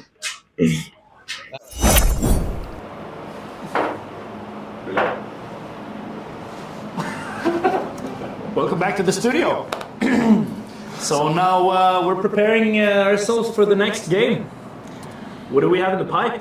The next game is the All Stars versus Stone Mountaineers. And here's a really interesting thing: is Stone Mountaineers are heavily tipped to be in this game we just watched because of their poor result leading into the season. Oh yeah, they had a very slow start to the season, and they had a very absent captain. Absent captain, where was he? He was in Spain, I think, for a while. He was in the studio earlier when he was supposed to be in the locker room preparing his team for this game. This is a long-running issue for the Stone Mountaineers. They show up to the game, they're expecting a locker room speech from their captain, and he's drinking mimosas. What are they called? Mimosas, sangria? On a beach in Spain. I think he might be involved in organized crime. Anything you can think about getting in Spain, he was drinking it, anything. And he said, I want a work trip, I really have to be here. Anyway, enough speculation. 15 goals against, 1 goal scored in the first 2 games. That is poor. But then they picked it up. They picked it up, they came back. Particularly due to one individual, our very own Oscar Stoffgård. Exactly, Oscar Stoffgård, a huge ace on that team, a jack of all trades, an amazing player, and he can carry a game from one end of the rink to another end of the rink. He has played some of the best league hockey there is. Exactly. Particularly now coming into the FHL, he was one of the most sought after players. However, he had a little bit of a caveat in his contract. What was his caveat? His caveat was that he is not supposed to play all the games. Well, he's not supposed to. He's allowed to play any game, but due to circumstances, he's told that he can only play 2 to 3 games. And that's a really oh shit, should we really pick him? Exactly. Lucas went for it because he had no idea about this. So Lucas picked him, and then he came back, brought the team back up to speed, and they made it to the playoffs. And they realized as well after that, 11-1 loss. Was it 11-1? 10-0. 10-0 loss. After that loss, they realized what they wanted, and they went after it, and they started putting in the hours, right? Putting in the hours. That's the thing. And then they made it to the playoffs, and what happened in the playoffs, we don't want to talk about what happened in the playoffs so much about just that particular game. They got beaten 5-1. Both teams had a good game. There was a little bit of altercations back and forth. We're not going to go into the detail about that. We can't. In the end, it was a great game from both teams, but they ended up in the what do we call the middle final? The game that really doesn't mean anything. Interior finals. Yeah, the battle for the third place. Exactly. Which is basically you're not battling for the wooden spoon here. No. You're not battling for the final. It's a bronze game. You're battling for the void. Yeah. That separates these two finals. So here they are, two really fine team looking to battle it out. And who are you picking as the winner coming out of this battle? I am going to strongly say that the Earl Stars are looking much sharper. Yeah. Due to having two of the Lund Griparna alumni. Yeah, infamous players. Infamous players. We have the first overall pick. Who was that? Elias Branger. Elias Branger, nasty wrister. I got that wrister right next to my junk one game, and it took a couple of weeks to heal. Took a couple of weeks. He does also have a caveat in his contract, though. What's his caveat? His caveat is he might have to go like that. Trade? Not a trade. He might become a father, but right in the middle of the game. Right in the middle of the game, he might have to just take his skates and just run off. Today? Yes. He's okay. He's close. Well, he's close. Let's, for the sake of Stone Mountaineers, let's hope Elias Branger becomes a father today. I think that's the best possible outcome for the Stone Mountaineers. We want it to be, of course, least stressful as possible, but this is a possibility. Yeah. And if this happens, Arvid, we're looking at a completely different game here. Oh my God, the game is. We're not even. We're talking. We're talking different universes. We're talking Stone Mountaineers. A broken Stone Mountaineers versus a broken All-Stars, and we're gonna see some scuffing going on there. That's one of the tightest games I can imagine. Tightest game you can see. Yeah. And I think there might be a little bit of brawling going on here. Elias Branger, who we just talked about, soon to be father, also known for being a bit of a menace on the ice. A little bit of a menace on the ice.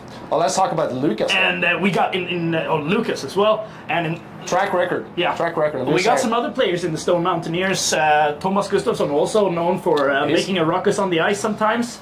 I know that firsthand. Yeah. And let's talk about Pelle Kielgren, a real rascal.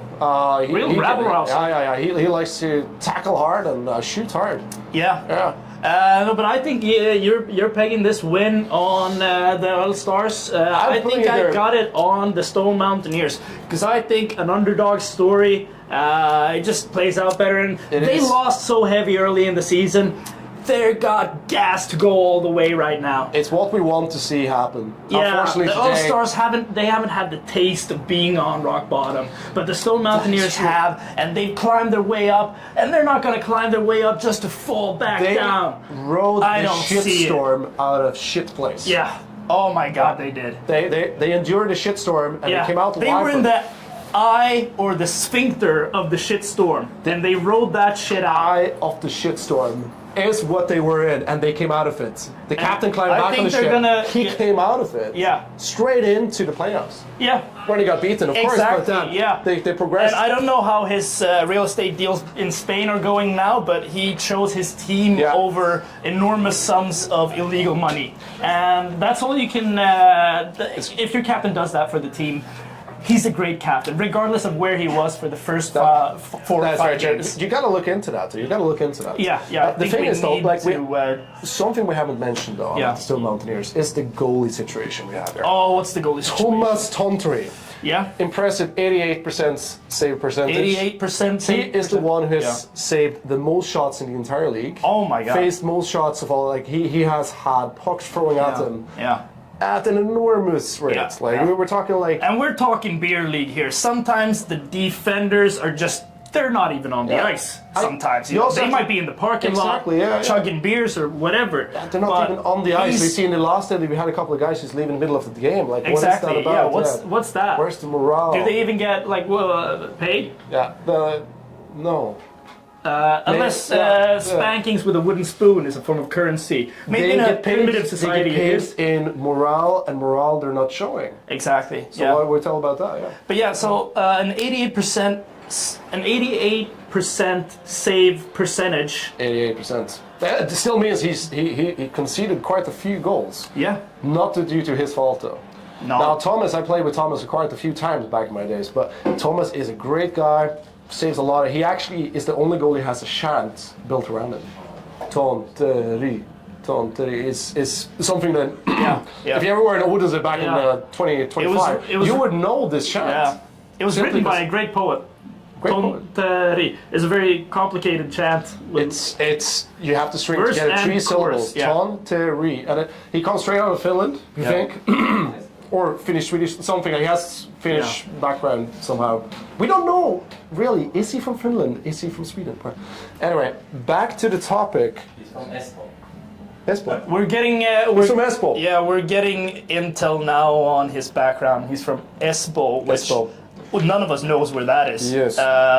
So we're just gonna leave that hanging in the air. Coming into the topic of what is the captain who jumped ship, right? Okay. Will he remain in charge next season?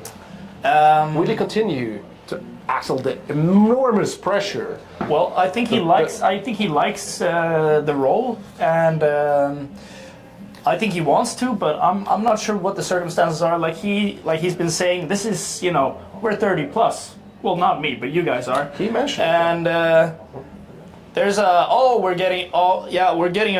getting another signal in my earpiece here. That we have a fresh toll on the league leading goal scorers. And top of the line there is the man we mentioned before, Elias Brange, soon to be father, with a 7-goal tally for the season. 7 goals. 2 7 goals. more than the second one. Oscar Stockgård. Oscar Stockgård, yeah. Which we know is a tremendous player. Yeah. They're both playing next Exactly. Well, let's have a little look They're at what facing comes off in this after game. here. Ole Malmberg, Yeah. the half Norwegian guy, also really good player, But we did not tip him at top 3 scorers. We did not. Coming into the season, But Ole he- has made a tremendous turnaround. And 3 of his 5 goals for the season was in 1 game. He scored a hat trick. Scored a hat trick. I guess said Stone Mountaineers with the full lineup yeah. as well. Yeah. There was no stopping him. No. Ole, if you're watching this, shout out to you. Exactly. I'll have a chat with you later. Yeah. So back to the 2 top leaders of the scoring league. They're facing off this game. They're facing off this game. Elias Brange and Stockgård. Elias Brange and Stockgård. What will the battle be? Well, we actually got a couple of got a little bit of intel that Stockgård is not playing this game. Oh really? He's out of the race. Oh He's my out of God. the race, yeah. So there's Elias Brange against nothing here. We're talking. Oh damn. Unless Ole Malmberg can score another hat trick in the final. Well, what do we have on the Stone Mountaineers goalie situation? Well, that is Thomas Tonteri. I mean, what do we have on the All-Stars goalie situation? The All-Star goalie situation, it's a little bit up in the air who is actually the goalie for that team. Yeah? Gustav Söderberg. Gustav Söderberg is, I hear it from our studio technician here, that Gustav Söderberg, who's also have an impressive track record, I think he is second in the league in save percentage, coming at only 0.1% higher than Ronny, that we were talking about in the commentator section earlier there. That is impressive. That is impressive. That is So impressive. we've got, facing off now, we've got the goalie with the second highest save percentage and the goalie with the most saved amount of goals, right? Yes. Those 2 are facing off. That's an impressive resume. These Both are of them. two to watch in the next draft. And as for a lot of games going on here behind us, a lot of these games are goalie games. You gotta have a strong goalie in the net. If you don't got a strong presence in the crease, pucks Then are you're gonna gonna go get in. creased. Yeah, you're gonna get creased. Yeah. What's going on back here? Oh, we got some we people. got a situation. They're gonna throw pucks. We got puck casting. Puck throwing on the ice. The ice. Do we have live coverage? Can of we this? have do we have the puck throwing expert in the studio? Yeah, we can bring him in here real puck quick and throwing just explain expert what just we're came doing into here. the studio. So our puck throwing correspondent will explain what's going on. All right, hello ladies and gentlemen. So for today's halftime entertainment, we have the famous puck throw. We have a lot of young, inspiring future Folkets Puck players here, and in order to get them motivated, we have a competition going on where they're gonna throw the puck, and whoever can get it closest to the mid circle wins fantastic prizes. So, who you got your money on, Carl? I got my money on one of the young ones there. They're the only ones throwing the puck, first of all. We see one even having the Tortugas hat on there. Really impressive work there from the community around this club. Really love to see this. Yeah, that's all I got to say about that. Yeah, it's going to be an exciting competition here going on. Let's see if we can get maybe some closer footage from the ice times, from closer from the ice. So I'm going to go ahead and find myself over there. So go ahead, Martin. Thank you so much. Thank you so much. What's the price? You got it. Yeah, and now we're over to the puck throwing competition. Thank you for watching. Stay tuned.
All right, I'm here live with FPTV from the Make-A-Wish Foundation, where we have Lee Russell finally getting to play a game of hockey.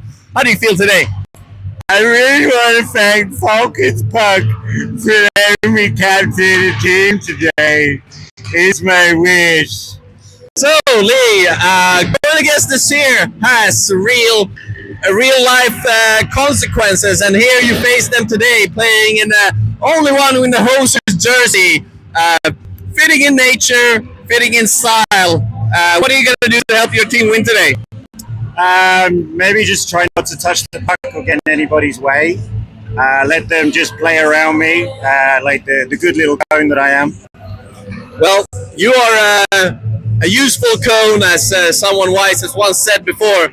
So I expect you to do great things out there today. Looks like your team is gathering up in front of the goalies, so you should go there and give them a pep talk. Good luck in the game. Okay, thanks. Because I'm wearing a red jersey, no one's allowed to tackle me today. They're the rules. That's what I signed up to. Otherwise, the charity will be in big trouble. Non-contact jersey. Back to the studio. All right, I'm here live with FPTV from the Make-A-Wish Foundation, where we have Lee Russell finally playing a game of hockey. How do you feel today? I really want to thank Focus Puck for letting me captain the team today. It's my wish. So, Lee, going against the Seer has real life consequences here today, playing in the only one in the host jersey, fitting in nature, fitting in style. What are you going to do?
Stars och Storm Mountaineers ska kämpa om den viktiga tredjeplatsen.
welcome, ladies and gentlemen, to this third place matchup between Earl Stars and the Stone Mountaineers. We are already in the game with a 1-goal lead for the Earl Stars.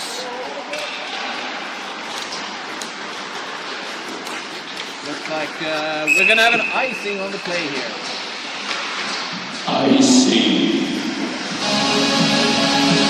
So, as you all know, Stone Mountaineers probably had the worst start of the season with going down 3 losses to everyone basically and having a 15-goal let in, but they have climbed their way back and in a very tight fashion made their way back into the third place game.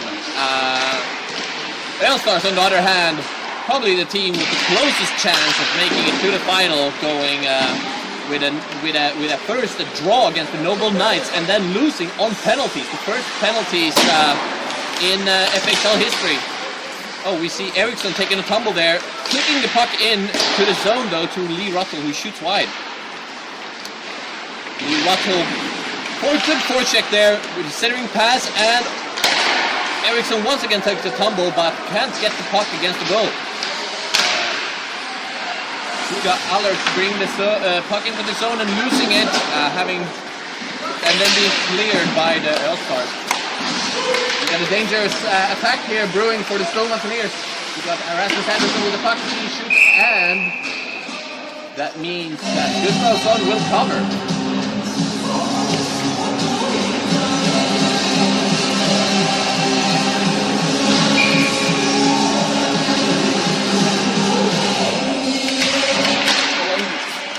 So we got a face-off win by the Stone Mountaineers, but look at Eriksson, he's alone against goal, and what a great save by Thomas Tolkari.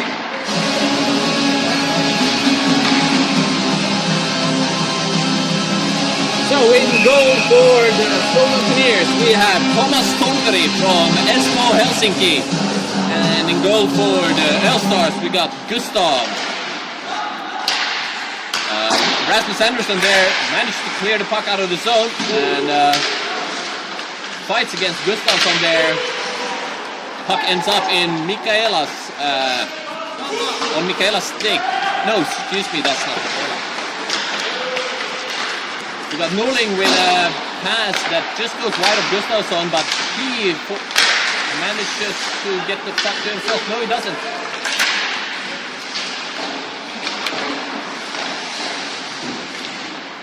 The Stone Mountaineers are keeping possession in the offensive zone. Allard with the puck, tries to center it, intercepted by the Earl Stars. Norling with the puck here. D2D pass to Gustafsson, who stretch passes up to Eggersen. 1 against 3 here, he needs support from his team. He seems to get it. He battles against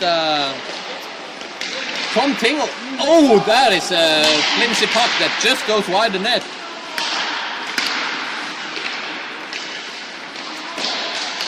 Seems like Earl Stars are foreshaking hard there, but Stone Mountaineers with possession.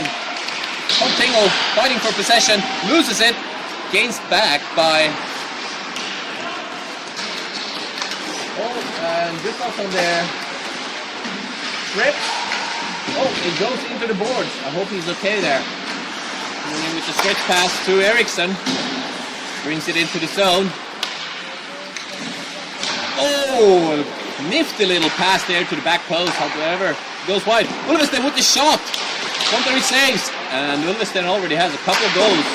Maybe 3 or 4 this season. He has been quite dangerous from the defensive end. Oh, nice stretch pass attempt there by the Stone Mountaineers, but they do not manage to intercept. Look at Stone Mountain there, battles on the boards, and he wins the puck.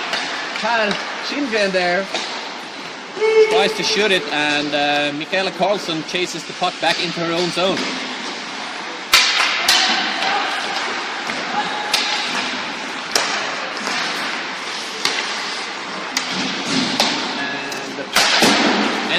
with the Well Stars. Elias Brange with the puck here. Watch out for the good shot here. Oh, it just goes over the goal. And the Stars keep possession there. Norling at the blue line. Shoots. It's blocked. Brange with the possession.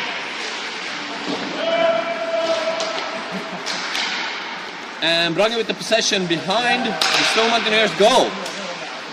He shoots a wide, narrow angle, and it's blocked by Michaela, and the puck goes out of bounds.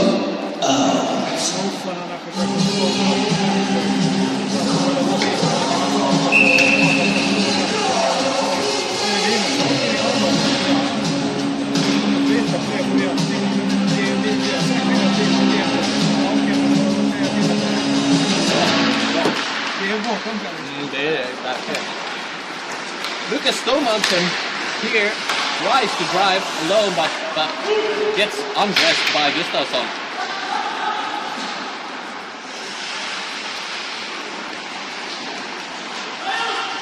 And Rasmus Andersson there battles with Peter Eriksson, and Peter Eriksson wins the possession. Oh, dangerous possession situation here for the All-Stars. Shot goes wild, and Bukelund with the puck. He, let's see here, continue. Lucas Stonemountain here, in a good shape. He wins the possession. He does not have any stick, or he does. Gustafsson with the shot that goes wide once more. That is staying there. Passes it down deep, and Ty Schindgren then and he's holding the stick. There is no call on the play. It was a clear holding the stick there. And Gustafsson with the centering pass, but it is bounced out of the offensive zone. Michaela there brings the puck into the offensive zone. Just a little move there. Oh, where's the puck? Oh, he goes against Gustafsson there, and he manages to clear it off. Oh, beautiful takedown there by Elias Brange. This looks dangerous. He can shoot. And Tonteri saved.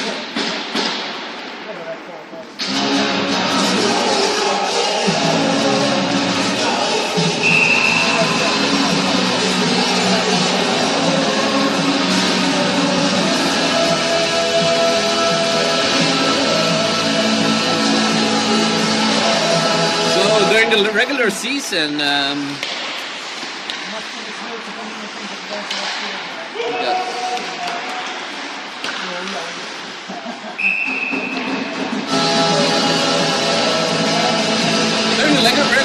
we actually have the goal scoring leader playing here, Elias Brange, with 7 goals in 5 or 6 games. So if there's one person to watch out for, that's Elias Brange. He has one deadly wrister on him. With the puck on the blue line. Tom Tingle with the reception. 2 against 1, 3 against 1. Oh, tough pass there by Lucas Stonemountain, and Rasmus Andersson does not manage to keep it in.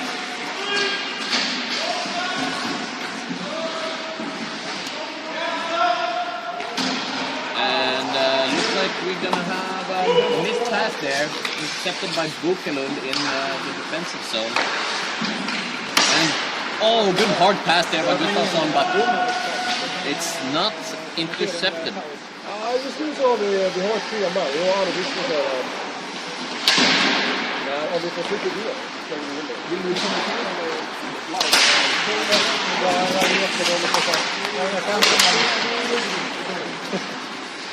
We got Ulvestein with the puck in the defensive zone. He brings it up through the middle. Oh, he got space here. Watch out now, and he got Brange with him. He shoots. Oh, hard shot with the rebound. And Brange there intercepts the puck, and it looks like the Snow Mountaineers manages to survive the situation. Got Gustafsson there, tries to center the puck, but it is blocked by the defense. Ulvestein once again with the puck there. He passes to Ulvestein a little bit off, and Ulvestein can't keep possession.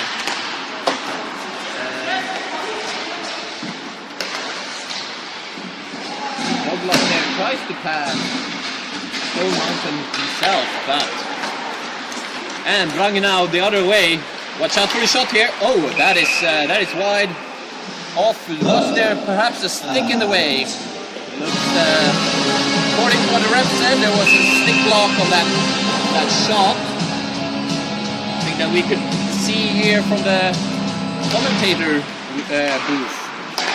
Oh, and thank you everyone in the audience today. We are breaking records here every day. We have about 20-30 people in the audience today. And while I say that, Lucas Stormantel with the puck behind the opponent's goal. Mikael Karlsson brings it, intercepts it at the blue line. And let's see if Douglas can keep it in. Yes, he can. And he dumps it in deep. Rasmus Andersson with the puck here behind the goal. And he finds the center Mikaela, who shoots. Great save there by Gustafsson. And rebound goes to Rasmus Andersson, who shoots but does not find the back of the net. Mikaela Karlsson there. Good pinch by her, keeping the puck in the zone. However, better job from Peter Eriksson battling the puck out of the zone. That was looking real dicey for the L-Stars there for a second. And I am joined here by Anton Blomgren in the live commentary booth.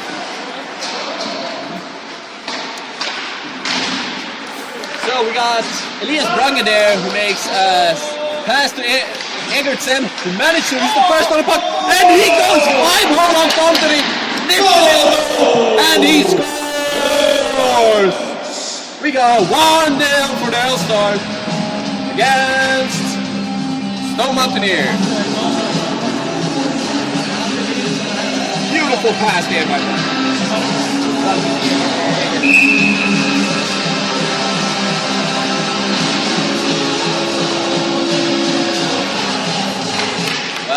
Well. 1-0 down are the Stone Mountaineers.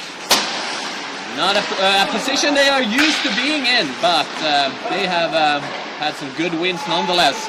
However, oh, good shot there by Ulvested. And the puck goes all the way back into their own zone.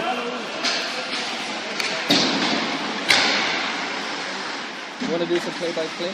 Yeah, sure. I'm so stream street. Oh, okay. That's in period. Whatever. With that fast shooter there with the puck now, and Ellert with the pass to second Stone Mountain, and yeah, good defensive work there by Stone Mountain. Very sacrificing, necessary at this point of the game. Elias Brange here then with some space, makes the pass to Peter Eriksson. Got space, he winds up for a shot, but he's blocked. And Henrik Norling there fights and manages to pass it. Oh, we got an offside call there on Elias Brange, bringing the puck into the zone, while there are still players in the zone.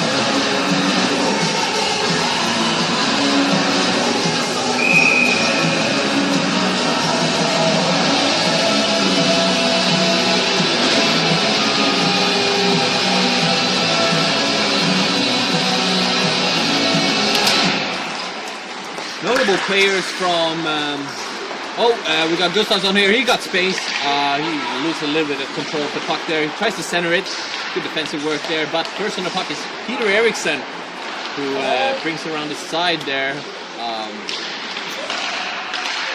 managed to keep possession there. Douglas there with a nifty little play, keeping possession, and passes back into his own zone, very smart play there by Douglas. We got Lee Russell, the hoser himself, with the puck right here. Let's see if he can do anything nifty. Good pass there. Good play indeed. Yeah, not something we see every day from Lee, but today he seems to be making things happen. Oh, we got a 3-on-1 here once again. What a pass to Lucas Silva! Oh, he misses the goal! What a beautiful pass! That Stone Mountain there needed to capitalize on that play. We got Ty Schindler.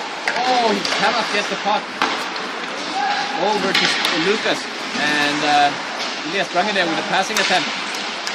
Oh, a bit of a fumble there with Tonteri. Oh, Tonteri. Tonteri there with the rebound, straight in front of the goal. There's a shot. The scramble is insane.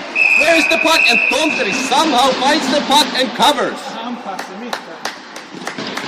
Looks like we have a hand pass in the middle of the play, but that went unseen by the...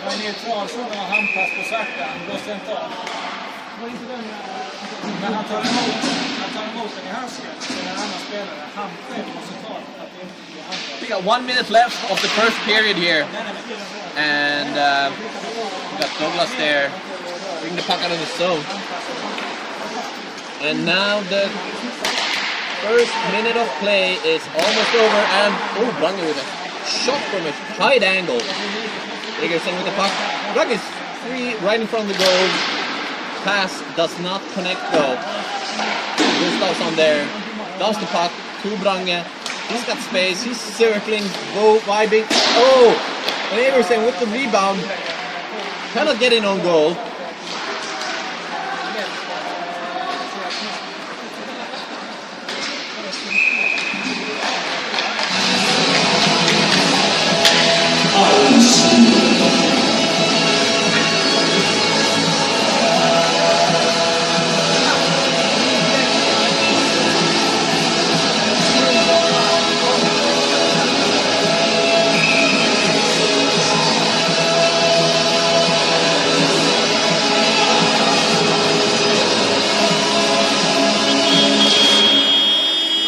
And that's the first period.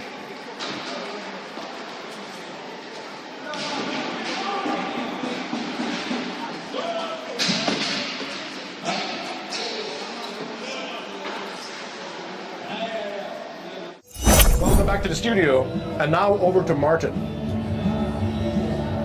Martin. All right, while we're waiting for Martin, what do you think?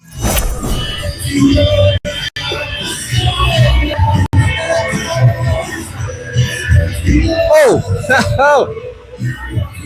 Let me just get past here. Excuse me, players, please play. I'm here with Lucas Mountaineer. First period done 1-0. How are you going to get back in the game? Good question. That's a tough first period. I think by the end of it, there were some upsides to our play. We had good chances, missed the open net. So we'll see what this brings. Hopeful for the next period. You had the best chance in the first period. You need to set the hit though, so good luck in the next period. Shot is wide. Back to the studio. Yeah, so that was the words of the captain of the Stone Mountaineer, Lucas Stone Mountain. What do we think about the first period? 2-0. I don't know. Like, it's gonna be hard to come back from this, I think. But they have an arsenal of players that can perform. They do. They really do. Yeah. We've seen it before. They can score goals. They really can. That's what they do. I mean, like, we're hearing like Rasmus. He's wanting to score just like anytime he wants to. You know, Lucas. He's hungry. Before he runs out of stamina, I think he's gonna get a goal. Rasmus is incredibly hungry, and right now we're seeing the face-off for the second period behind us. So we're gonna see that in 2 minutes. Back to the game in 2 minutes. In 2 minutes, because the live stream is behind. But yeah, so something about live streaming. How do you feel? Like, this is the first studio appearance you ever make. How do you feel about that? Well, I think it's great, honestly, and it's such a big honor to be in this studio room. We all know that this is the biggest hockey event of the year, and to be in the studio here and to be able to talk about these games, very important games, really brings me a lot of joy and honor for me and my family. Exactly. I mean, like, there's a lot of talk about SHL, NHL, and FHL. This is the FHL. Yeah. And with that, we're going to go right back to the game there.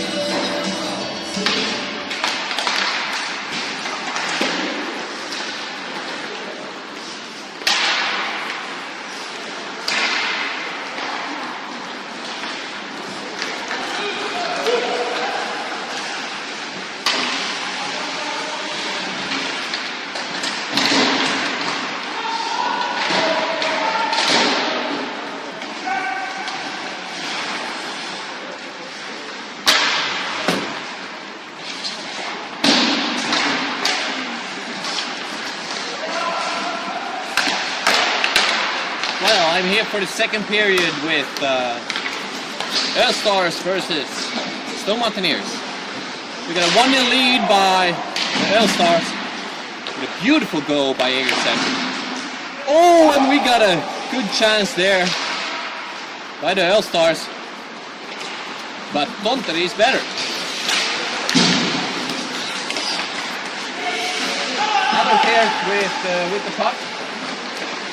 Tries to make a centering pass, however it's blocked there by Alström. And Lien intercepts the puck in the neutral zone. Egersen on the puck. Good defensive work there by Douglas. And Ulves then a nifty little move. He shoots and it's wide. Deadly shot though.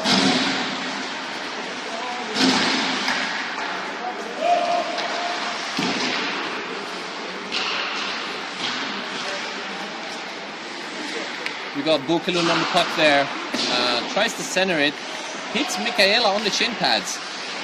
And Per Kielgren there gets stripped by the puck by number 70. And he passes to Bokelund, who's now crowded by two Stone Mountaineers. Oh, there's a breakout, possible breakout attempt there by Lucas Stone Mountain. If the pass would just have gone through. Peter Eriksson there battles for the puck and goes out to Ulvesten, who tries to do a deep pass to Bokelund. Not there, and Lucas Stone Mountain first on the puck. Two battles and he's stripped by Lee Russell. Lee Russell with the puck. And Stone Mountaineers dumps it down. Pass to Peter Eriksson there. He got Elias Branger with him. Oh, he tries to do a nifty move there, but it's not successful. Peter Eriksson though keeps possession in the zone. Tries to go in the kitchen way. And Rasmus Andersson with the puck. Brings it out to Lucas Stone Mountain, who dekes Elias Branger. And pass to Magnin, who just shoots wide.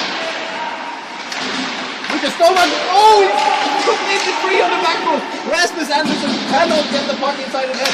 He has about half a minute of space to put the puck in, but hesitates. Good centering pass there to Lucas Stone Mountain, who also seems to be on a long change and cannot get the puck inside. Elias Branger. Good centering pass there to Egersen. Elias Branger and Egersen seem to be having great chemistry, not just this game, but the entire season. First goal, as you all saw, was a pass from Elias Branger. East to west, Egersen intercepts and makes a nifty move and puts it 5 holes on Tonteri. And Allert there dumps it in deep. Looks like we have a 2-0. What is the decision? He shoots Gustafsson, covers, and he nails.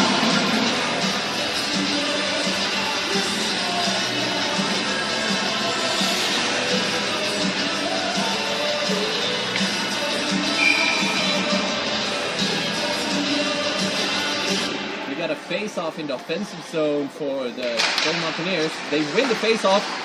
Quick shot there. Good save by Gustafsson. Douglas manages to keep the puck in the zone. Pass to the D.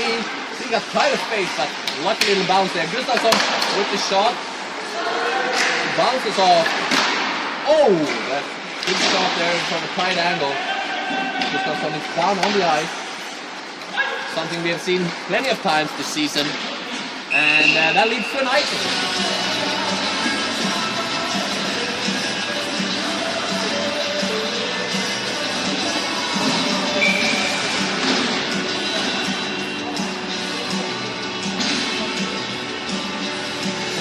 Carlson, one of the star defenders of the Stone Mountaineers here.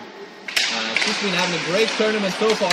Oh, Douglas there with a shot that's saved by Gustav. Lucas Stoneman brings it indeed. However, first on the puck is Gustafsson, and that's gonna probably lead to an icing. Yes, it is.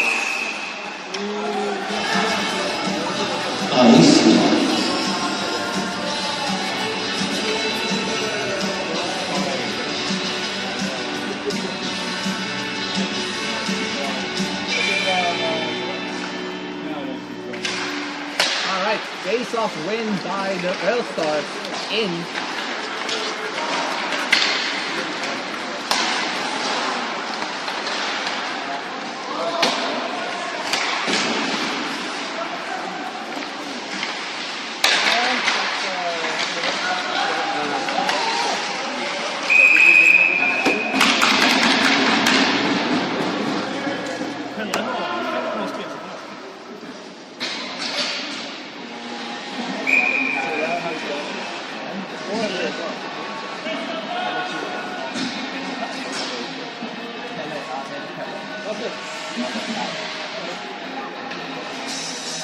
So, shout out to my lovely sister Karen Olinen, who is here in attendance today, and to my other lovely sister Hannah Olinen, who is watching from Denmark, Copenhagen, Denmark. And while that is happening, Elias Brange with a good nifty pass to Egertsen. Once again, he peeks and spins around. And well, yeah, leads to a quite dangerous situation. And this is a clear offside situation, which brings the puck up to the neutral zone. Indeed, she is. And Lucas Montaner here with a nifty little beat. Is that not a hook? That looks like a hook to me. What do you think, Arvid? I thought it looked just okay, right on the line there. Pretty close, yeah. And while that's happening, Lee Russell is bringing the puck into the zone, and the Earl Stars keep possession. Oh, nice move there by Peter Eriksson, who's got a puck going back to the D-man there, over to the other side. Good D-to-D pass there by Bokelund, and Ulvested with a shot that goes outside of the net. And they managed to keep possession there, they lose it in the turnover. Rasmus really wants this goal. And it's a tight angle shot, and Gustav manages to keep the puck out of the goal. He's been rock solid today. Man, did you see those skates moving on Rasmus there? He wanted that goal so bad. He is like a rabid dog when he has a chance to score a goal, and today was that chance just wasn't close. Good defensive work there from the defense, closing in, making his options fewer and harder. And the posts are part of the game as well, and they did their job this time. Indeed. Earl Stars bring the puck out of the zone, and rolling there with the puck to Gustafsson.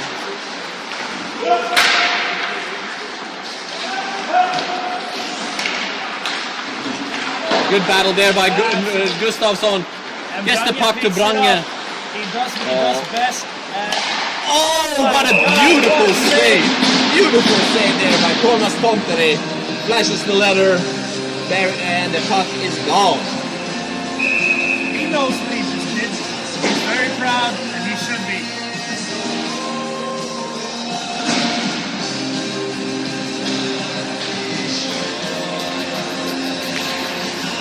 Oh, good battle there by Peter Eriksson, winning the puck. Going up to Norling on the D, back to Peter. Peter's looking for a pass. He gets it through, but nobody's there to take it. Oh, good pinch there by Gustafsson. Back into the middle again. We got Magnin with the puck, passing it to Douglas, and Norling once again. Positioning by Norling. He's right where he needs to be. Peter in his office.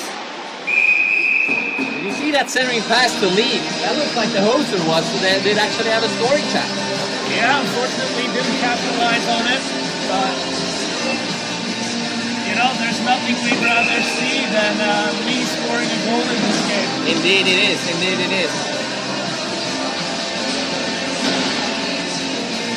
Alright, we got face-off win by the Hellstars. Quick shot by Brange there. Something cannot keep possession of is bury the puck. And Stone Mountaineers clear with 2 on icing. What do you think of the game so far, Arvid? I think honestly it's quite a tight game. I like what I'm seeing from Stone Mountaineers. I like that they're playing for a win even though they're behind 2 goals. And that's what I like to see. I like myself an underdog story. And now we saw a little bit of a fishing technique there going over to do stuff on carry and wasted opportunity. Indeed it is. It is a good pass there by Tom Tingle to Gustafsson. Unfortunately, he can't get a grip on the puck. And here we got a Ulrich turnover. here with a great turnover. Watch out here. He scores from these places. And Tonteri, what a solid card in the crease. Indeed it is. Indeed it is. He's got those Finnish goaltender genes, and those don't let goals go in easily. He's got those Finnish nerves as well. Made of steel.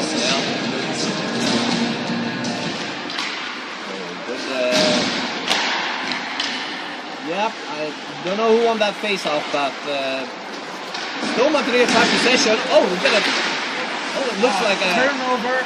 Gustafsson, watch out here. And he's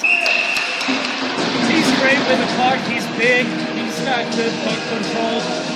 Shots could have a little bit more to be desired, but Tonteri is not easy to beat even with a good shot.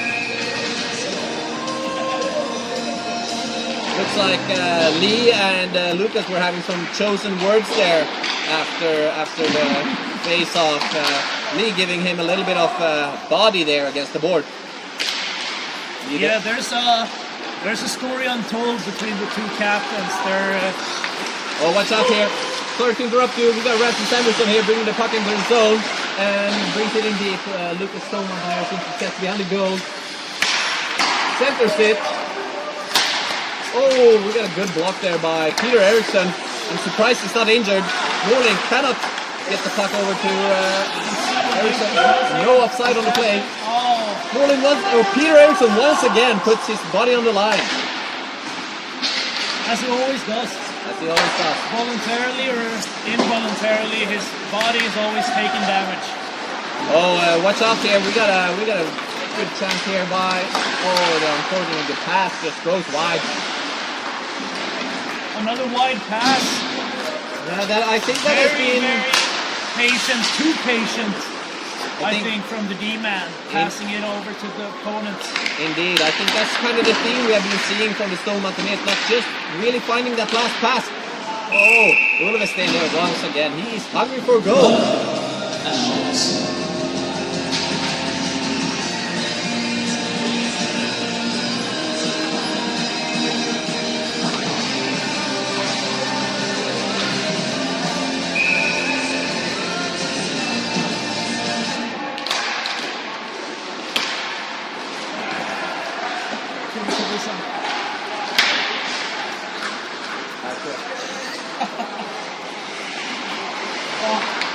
Så kanske inte lika kul för er då? Nej, det tror jag.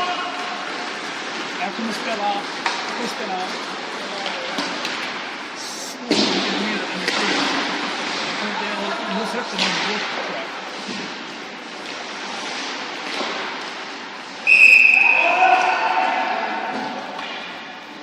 And we got a situation here where the Hellstars are celebrating after the whistle. And we got a no-goal sign from the judge. Yeah, no goal, playing after the whistle.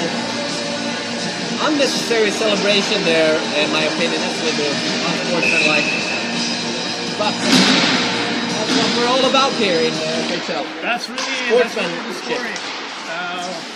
Oh, Peter Eriksson there, in front of the goal, getting fishing for the rebound. Lee once again using his body. And Gustafsson here, that's an opportunity you should not have. So much Save from Tonteri. Look at the flash of the glove. The flash of the glove, the windmill, whatever you want to call it. Finnish phenom. He's a showman first, a goalie second, but he's doing both on the highest level of the lowest level. If you know what I mean. I know exactly what you mean. Production is on point, maybe play-by-play on point, but actual play might be... Exactly, yeah. Oh, Lee Russell here. Lee Give it a chance. Oh, he's charging that shot up like a falcon punch. He sure is. Good pass. Norling shoots it wide. I've seen Norling score several goals from that situation before. Norling still in the offensive zone of Stars. There we go. Lee Ruddle, captain, keeps it in. Allard here brings it into the zone. And we're going to shot by Gustafsson. And Gustafsson collects easy money, as we call it here.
Welcome back to the studio. We're here in the intermission after the first period. And what did we see out there on the ice? We saw two strong teams, but obviously there's one team that's stronger than the other, and that is All-Stars. All-Stars is proving a little bit sharper, and that's reflected on the scoreboard over there. Yeah. We're gonna now send you guys over to the interviews where Martin is talking to one of the main scorers, Eggertson. I'm here with Focus Book TV, and I'm here with Eggertson, who has scored 2 goals during the game. How do you feel right now? This is going the way it should. We have anticipated a tough game, and we have the lead, so I think we're going to get a grip on it. It surely looks like the Snow Mountaineers are in deep waters right now. You and Elias Brange have just been a star combo out there. 2 goals, and then the third one from Elias Brange. How have you worked up such great synergy this season? Well, it comes down to speed.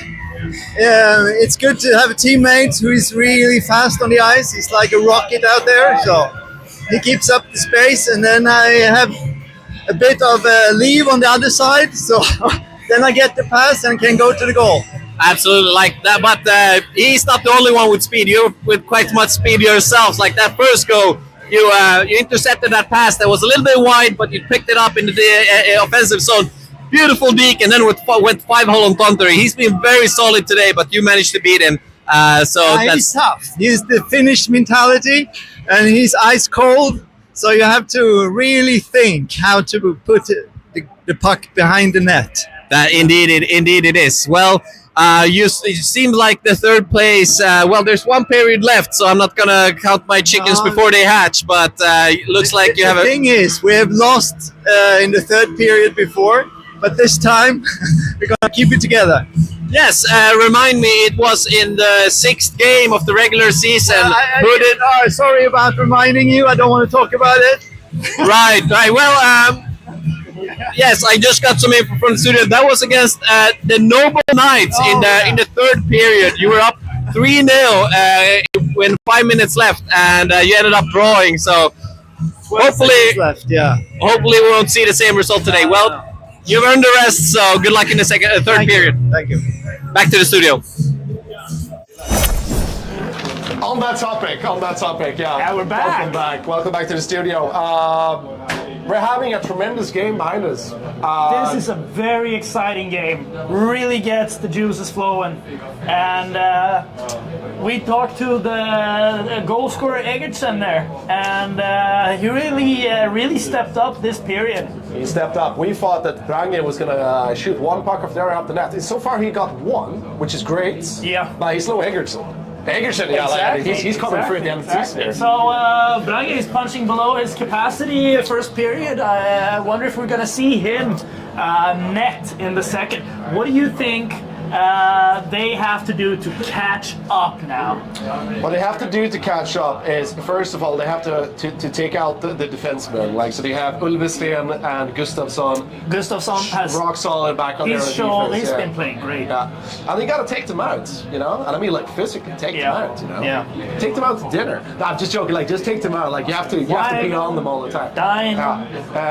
And then Lucas and Rasmus have seen using some synergy there. I think they just need to find that final pass and get that shot on goal. Yep. The goalie hasn't been tested. What we see with Rasmus is there's nobody who's hungrier than him for a goal. No. Because he's been wanting to score so bad all season. I don't know how many goals have he scored? Well, we can have a look.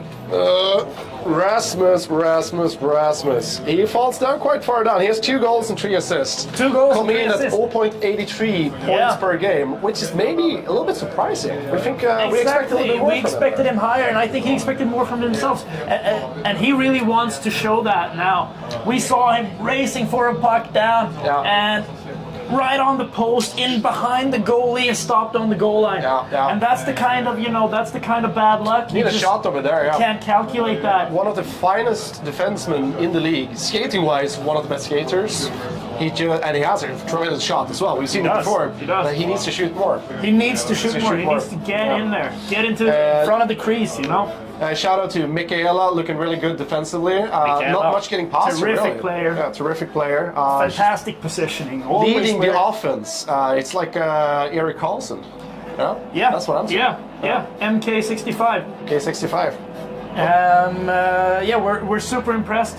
Honestly, I think the score now, I'm not sure if it represents the game. I think I don't think Stone Mountaineers could have had 1 or 2 in the bag at this point, but you just don't get anything from charity, you know. And sometimes the odds are stacked against you, and you're shit out of luck. And that's it. We're also getting information that we have a player playing for both teams today. It's Lee Ruddle. He's been cited in both teams.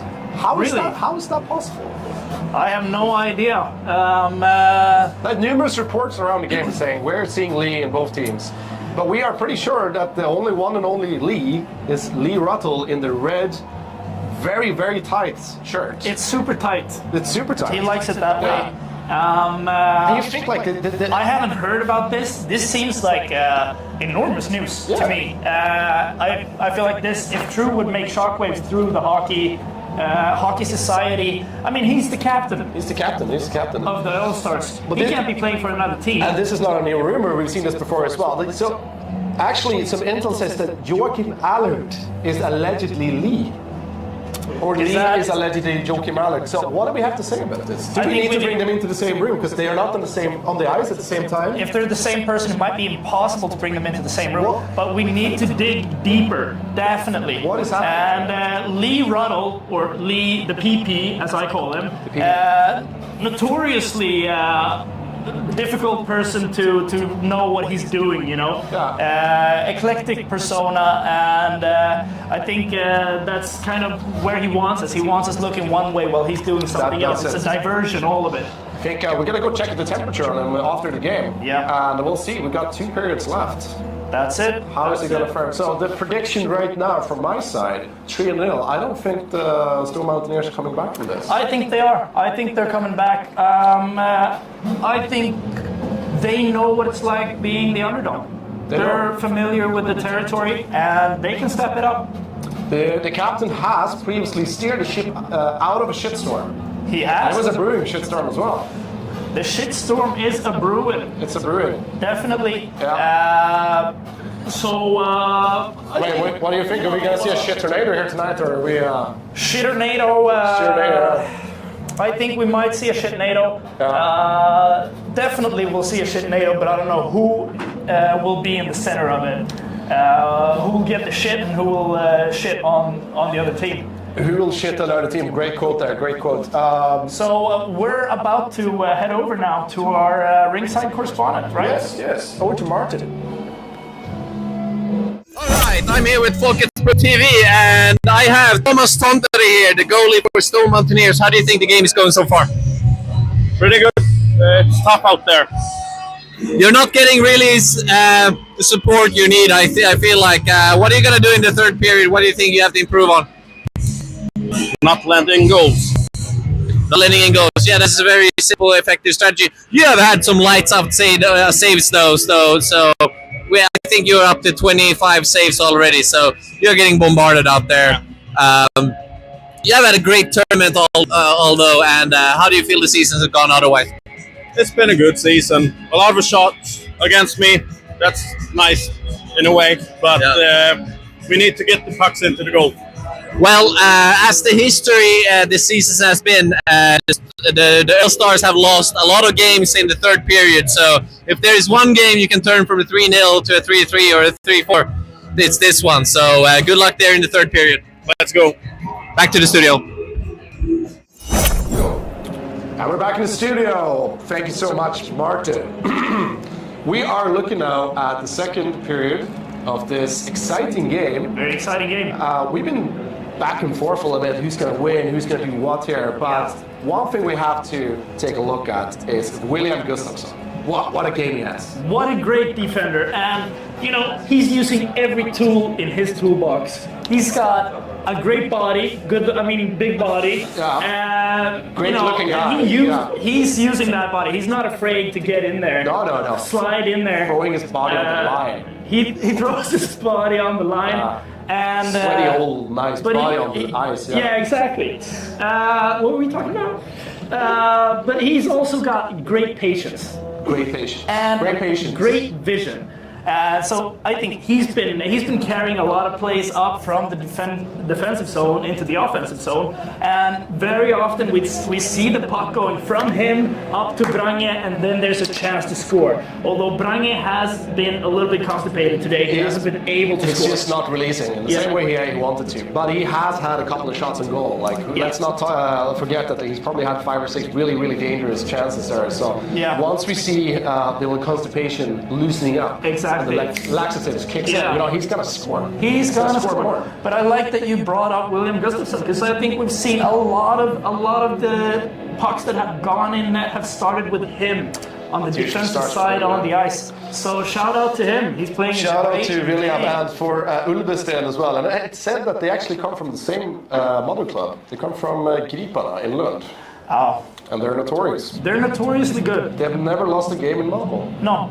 And we have a few of their players here, and they're all feared for their skating abilities. Actually, one of the reasons we started this league is just that we didn't have to play Griparna anymore. So the idea was we take them out of the league, and then we take the players from them, which has been a working strategy so far. It has worked great. It's been working really good for the league. And I think I'm getting some information here that we're gonna have 2 guests in the studio. Ooh. And one of them is the captain of the Pointers, who won the last game, Evan Farbstein. He'll be here in 1 second, and we'll also have, who's the other guest? Other guest is our very own Anton. And Anton, he's not playing this season, but he has 1 game that he has coached, and he won that game pretty easy. That game ended 5-1, and it was much due to his coaching capabilities, I have to say. Anton and Evan will be running the studio for the next game, as these gentlemen, will go on to battle for the final.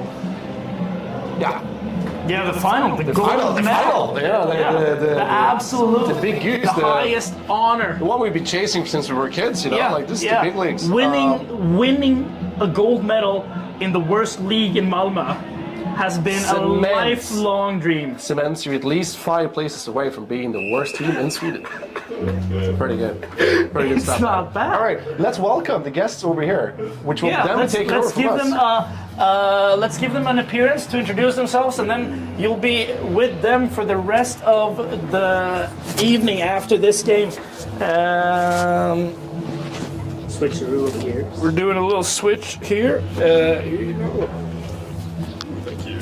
Probably somewhere around up there. Oh, up here. Thank you. There you go. Oh, perfect.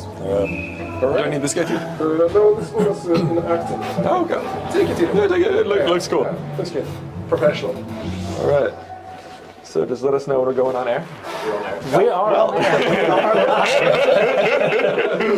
What a handover. Thank you very much, Carl and Arvid. Superb fucking job there in the studio, I gotta say. Tough act to follow. Tough act to follow. Very, very, very, very difficult. Steep uphill, to say the least. I'm here with Evan tonight, one of the founding fathers of this whole institution, if you'd like to say. How are you? I'm great, and like you said, one of the founding fathers. It's been a great 7 years. 2018 we started, 8 years coming up on, and it's beautiful to see how much it's grown. Just a couple of people playing at Focus Park for fun, and then now we've got this wonderful FHL, among other things that we do. And we're looking forward to talking with you again at the next intermission, but now we'll throw it on over to the live game feed as the 3rd period is underway. See you soon.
Ja, det måste man nog. Ja, det är riktigt på platsen.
Very good.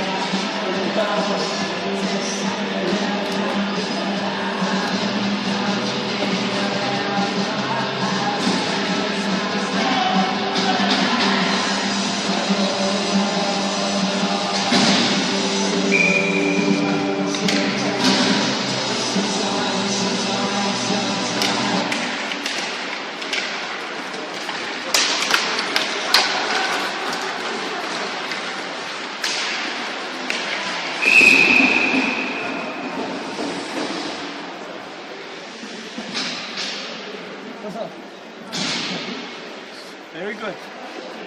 Yes, very good.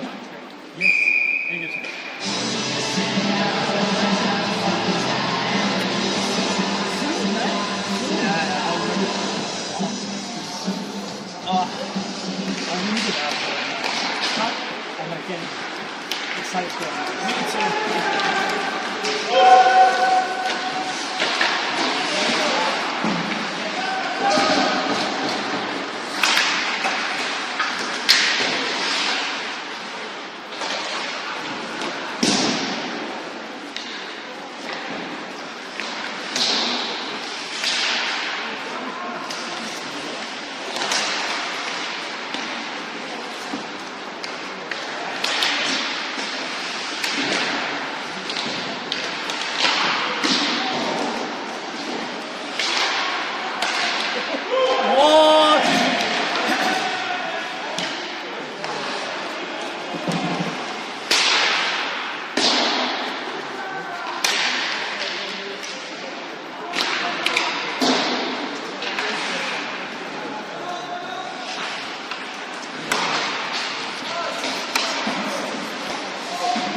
Who's got the purple one?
Why are you breaking the rules for?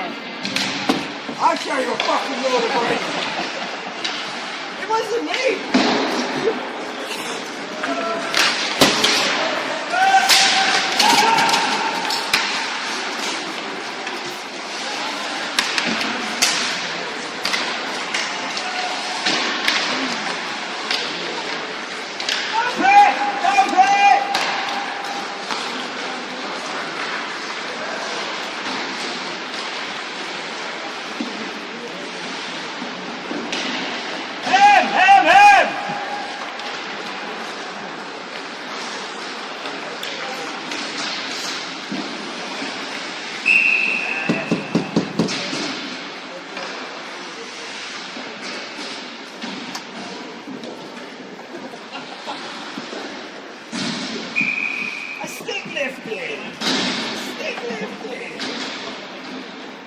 I'm going to show you that replay.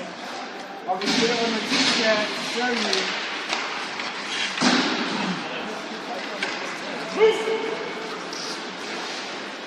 Where's Ben?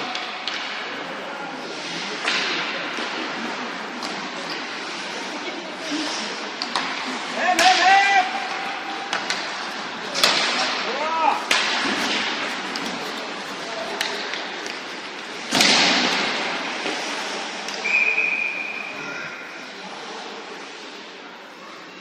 Music?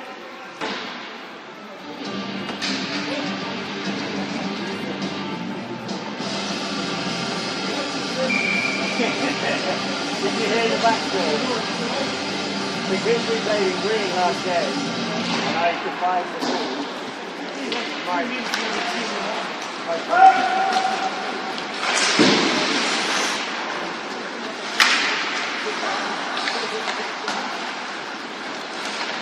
Nice! Rim it! Rim it! Rim it!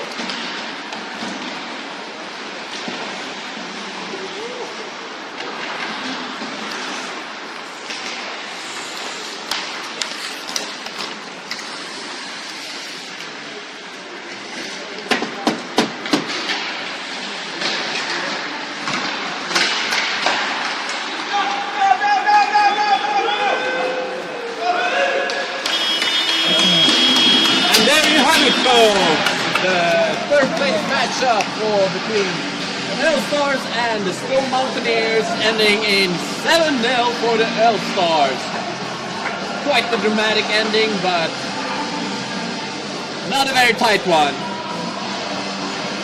Next game we have up is the final of the FHL. We have Noble Knights facing off against PC's Association of... Alright, welcome back to the studio. My name is Anton, and with me tonight. Evan, and I'm Evan, and I can say this was maybe not the most surprising result for the match. If you look at the two teams, if you look at who was here and who wasn't here for Stone Mountaineers, maybe the surprise is that it was such a wide disparity in the score. Yeah, it was a rather one-sided match, to say the least. If you look at this scoreboard, and we have some thoughts on why that could have been, right? We got a few thoughts. I mean, first of all, you can't discount the skill coming from All Stars. True. They had 2 hat tricks. I don't think that's been done in an FHL game before.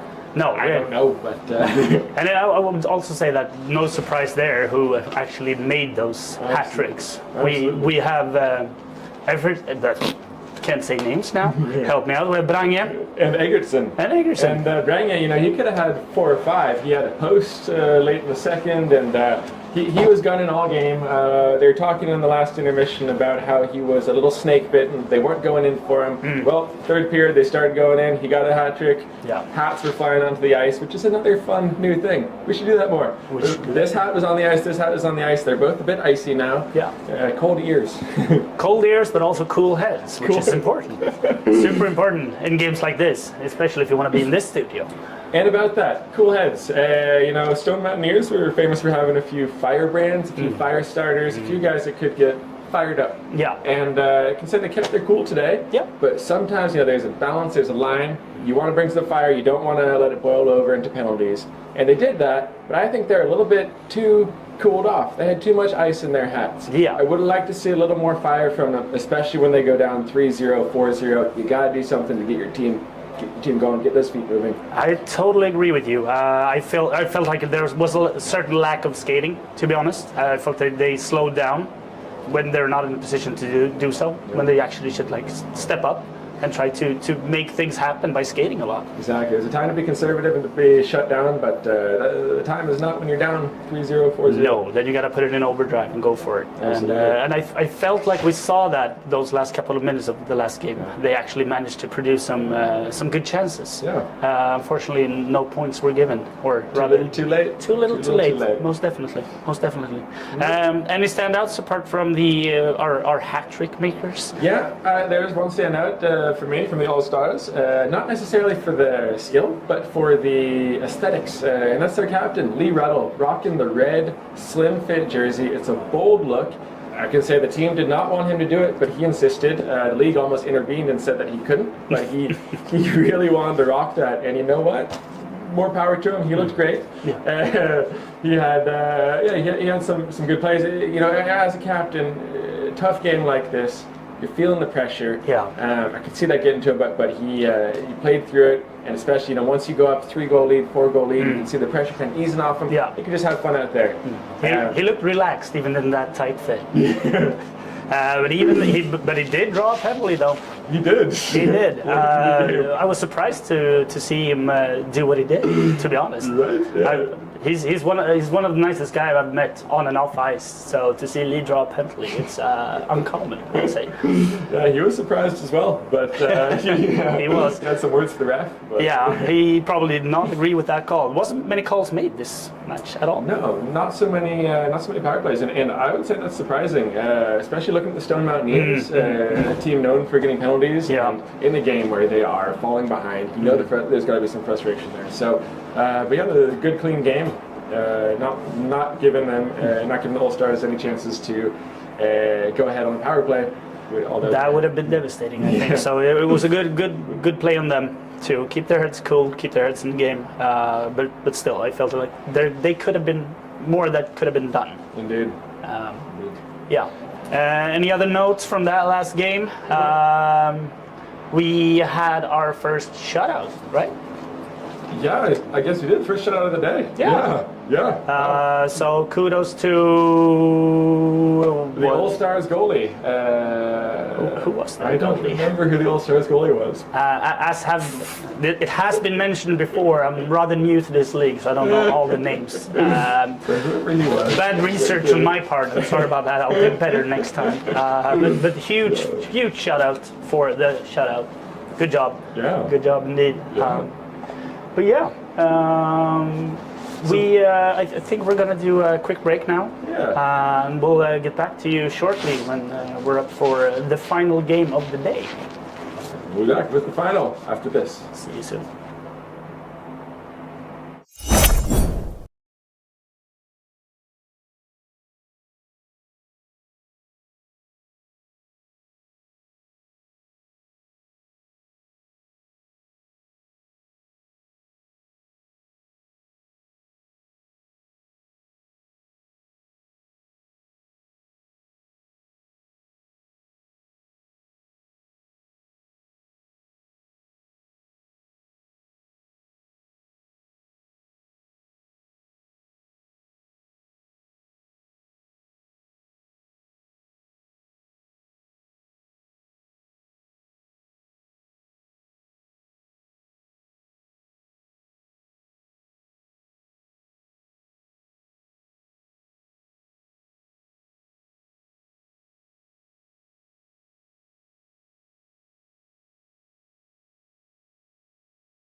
Alright guys, welcome back to the studio. My name is Anton and I'm joined here by Evan.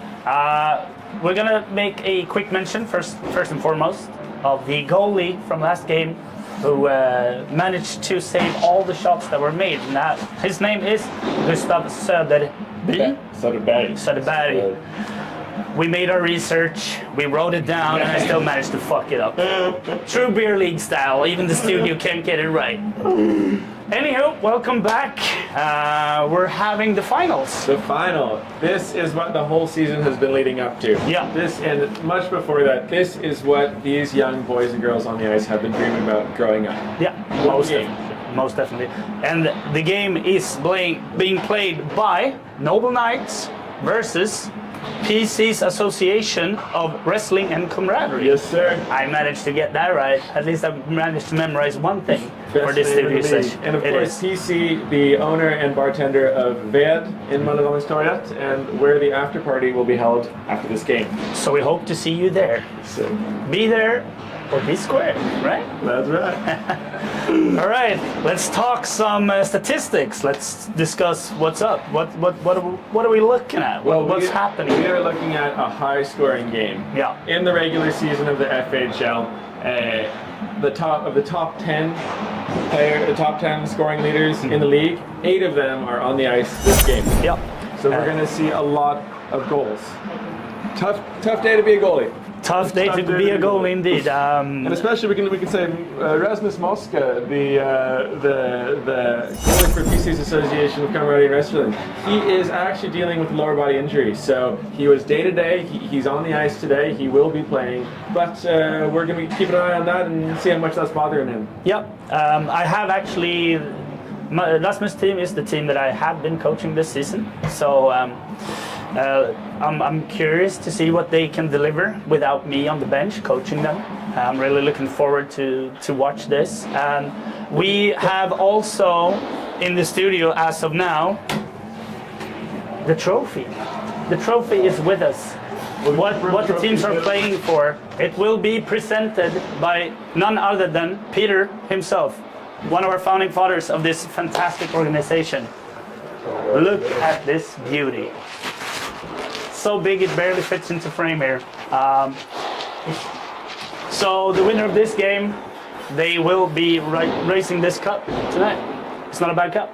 One of the biggest I've ever seen. This is what it's all about. Talking about size, do we have any sizable players on the ice tonight? Well, we do have the biggest goalie in the league, Rasmus Moska. Yeah. Olinen, no small boy himself. No. They're big teams, the both of them. Yeah. We're gonna see how that size is an advantage in a game where there really shouldn't be much contact. Yeah.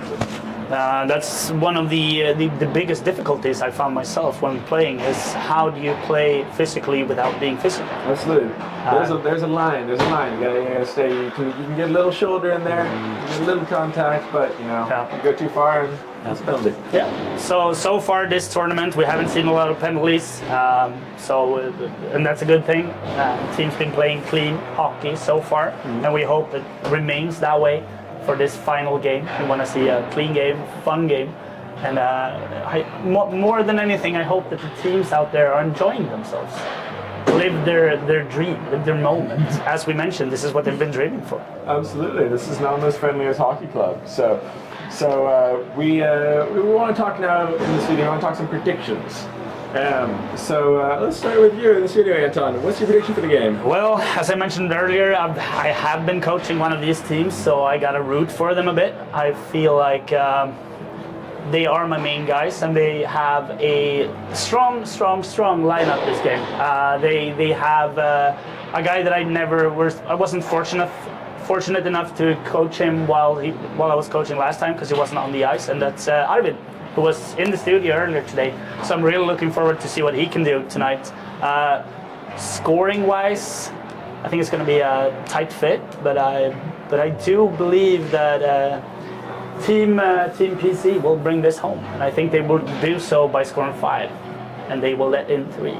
Oh, that is some specific predictions. That's great. 5-3 to PCs. I will have to take the other side of that to make it interesting. I will say the Noble Knights will win. Not the most wild prediction, seeing that they're coming off an undefeated season. Although there are some X factors today. For one, they have a different goalie than they normally have. Maynard carried him through the season, stood on his head a few games. He's out with an illness, unfortunately. You'll see him in the stands watching. But he's been replaced on the ice today by Jens Ilström, a newcomer to the league, a recent call-up. So he's going to be looking to prove himself.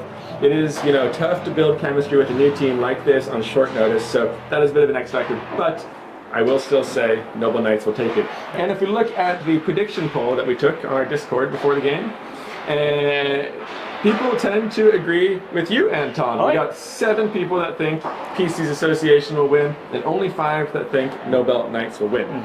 So, thanks to all of you who put your predictions in, and pretty soon we'll see who's right. Yeah. Worth mentioning, if you're interested in starting playing hockey, you should definitely get in touch with us. Our main channel is a Discord. I think, are you able to find it through our webpage? Yeah, you can just Google Folkets Poop. Just like Folkets Park, but with poop instead of park. Yeah. Google that and you come to our homepage and you got all the info there. We'll get you signed up on our Discord. No experience necessary. And we're very welcoming. Valdo's friendliest hockey club. And that is the truest word ever spoken. might have been. A great place to start is come to bed after this game and have a beer or two with us if you really want to win. Get to know us. We're a nice bunch of people here, and we're just all excited to play hockey.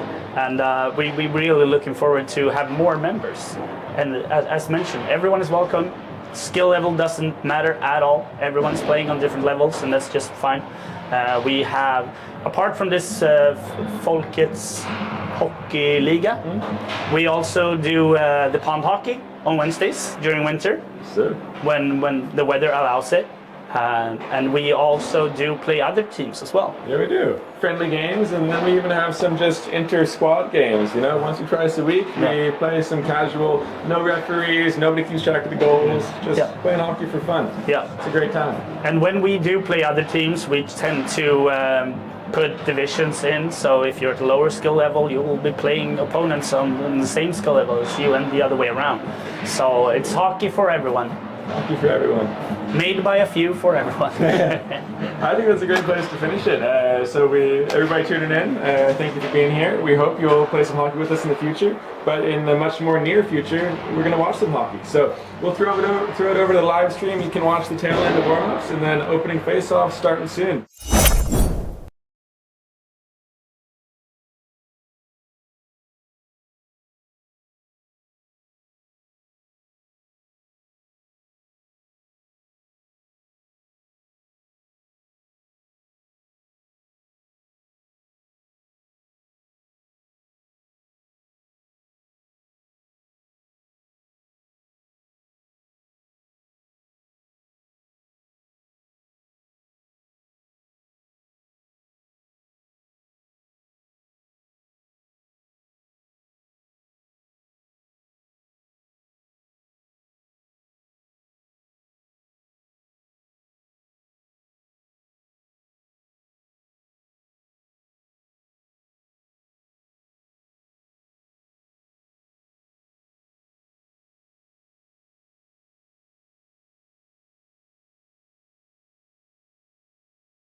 Alright,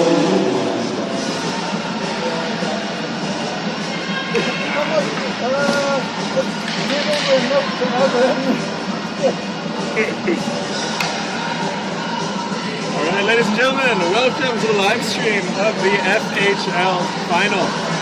PC's Association of Wrestling and Camaraderie, or Camaraderie and Wrestling, I don't know which order, versus the Nobel Knights. Puck dropping soon. Let's take a look at the starting lines for both teams. In black, we've got Carl Sedevio-Kane, Arvid Janya, and Philip Liu. On defense, we have Jimmy Nielsen and Tomas Castro. In white for the Nobel Knights, we have at center, Lucas Hansma, Alexei Mayorov on the right wing, and Rafal Brancoglione, the Brazilian Flash, on the left wing. On defense, we have James, the guy looks familiar, I think we've seen him once or twice before, and Jesper. And referees for today are Julius and Noah. In case you're just joining us for the final, we can tell you that the Pointers defeated Scheidt 7-1 to claim 5th place in the league, and that the Oil Stars beat the Stone Mountaineers 7-0 to claim 3rd place. So 2 blowouts so far. Let's hope for a good, exciting, tight final. And if I were a betting man, Peter, I would say that it would be. These two teams are motivated. They are skilled, they are high scoring. I think it's going to be a great game. Worth mentioning, we also have the 2 biggest benches during the entire tournament. So we might see benches in the launch here. The board battles to start. The motivation to show up when you're in the finals needs to be higher than what I wonder why that is.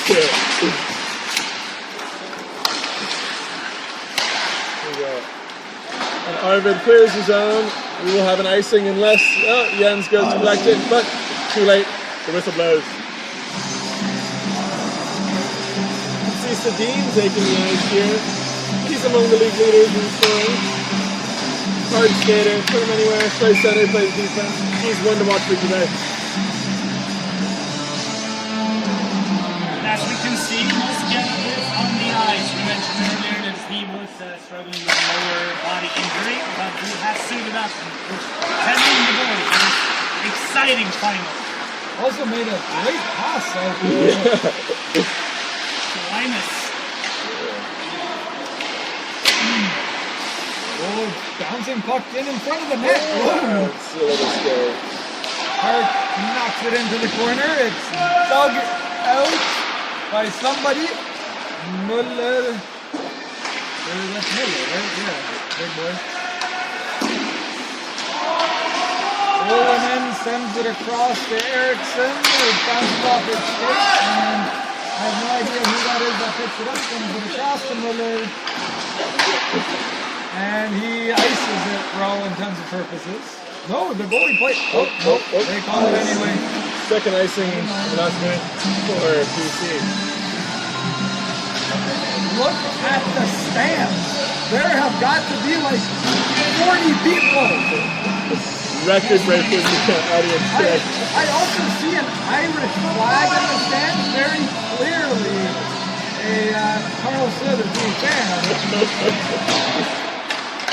Love to see people traveling far and wide. Super exciting final tonight.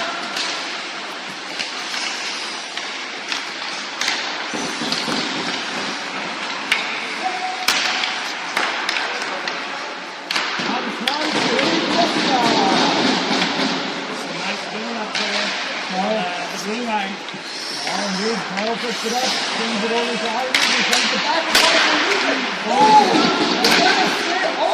A little bit of rough stuff there. I mean, the game is pretty much what I expected so far, a slight play advantage to the Noble Knights, but strong defense from PC. Rasmus looking real strong and like struggling with his lower back. I shouldn't go there. see it, even though they remain silent. I also hear. Navigate. I also hear that PC's association actually has PC in the house tonight. We're gonna have to try to get an interview with him.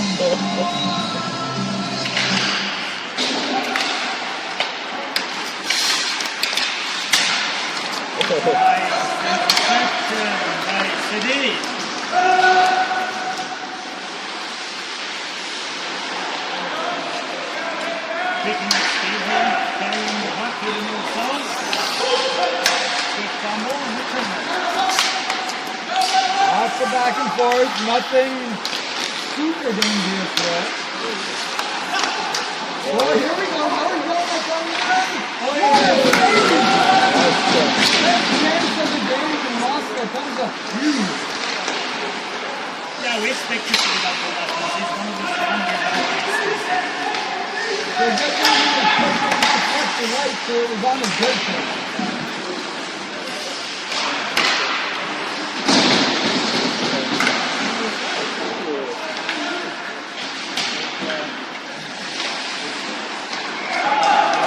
Linus Hansson picking up the puck, breakaway chance. 1 versus 1.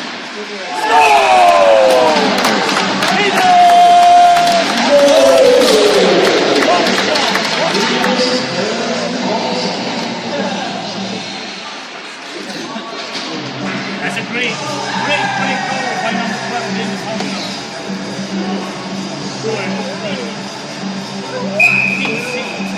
Apparently Noah thinks he's an NFL referee with the yellow flag. I don't know what's happening there, but... We also put on the next card for this game in particular. Smart move, because things might be beating up for a bit. I think so.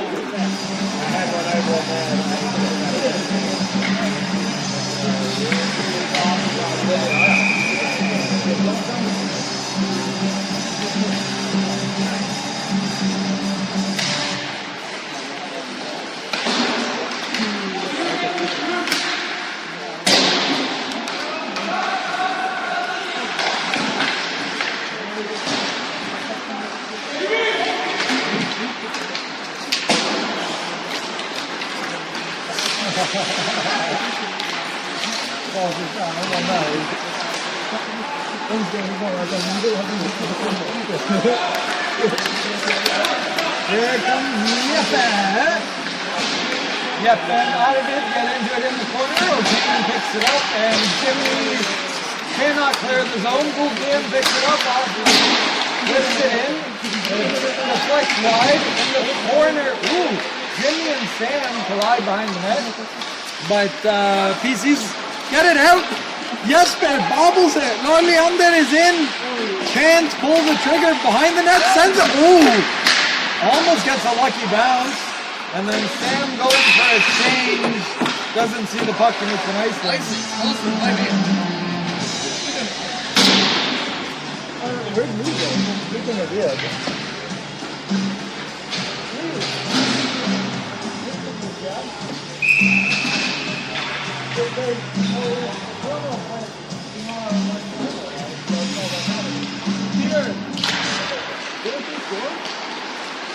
Yeah, also it's 1-0. Hey, sekretariat! Är det 1-0?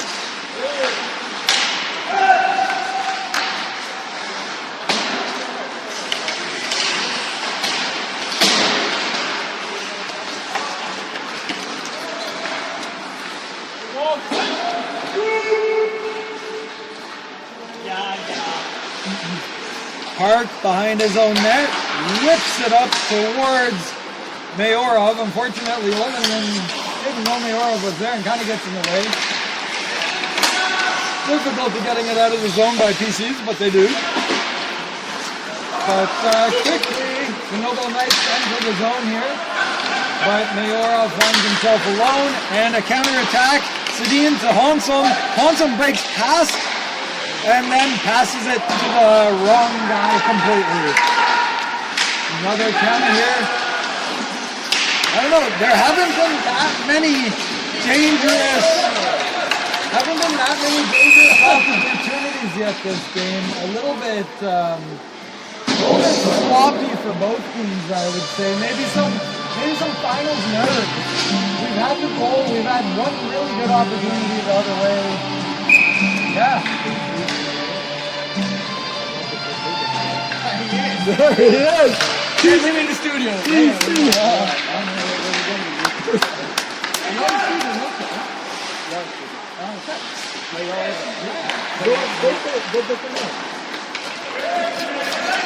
Yeah, but he doesn't know how to do it. He barely found the goal. Yeah, but he's kind of so don't let him sit and throw. But if you want to grab I think I can handle shooting if it's too long. I mean, no, I didn't skip it.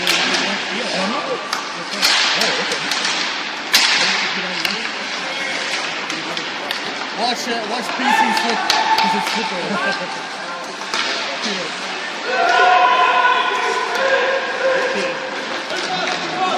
Exactly. Watch him slip. No.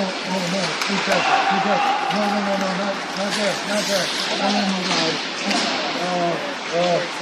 He honestly walked across that so quickly. I would think he's done it a million times. Olin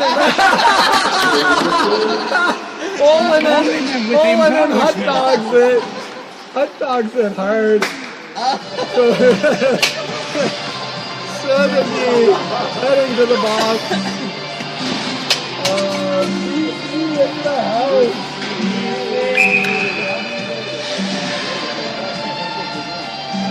Your team has the lead.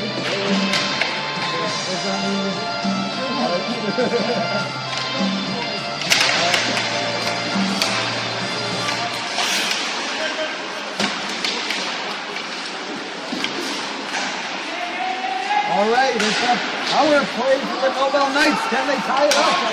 Run to Park. Park bobbles it a little bit, but he maintains possession anyway, and is able to get it across, and they're able to set up the power play here. Sam has it now. Sam sends it in deep to Olinen.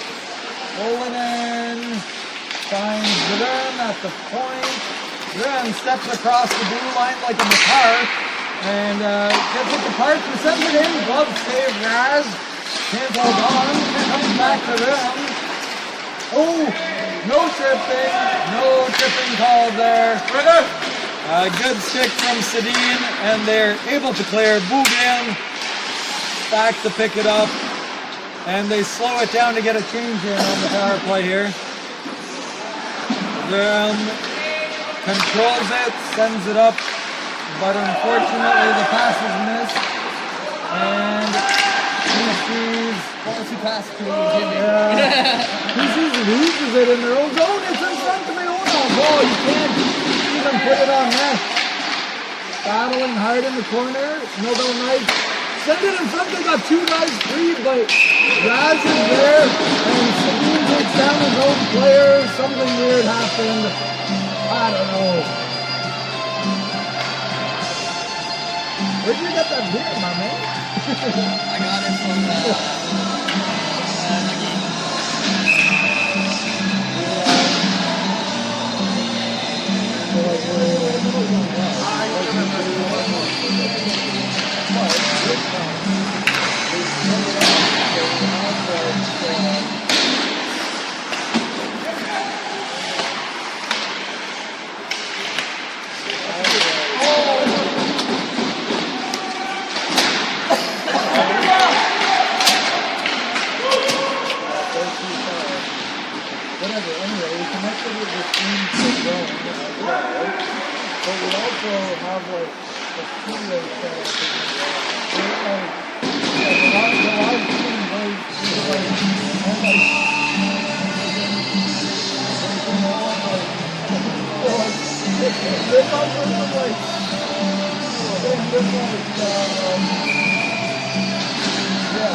never seen this many people at one of the games with the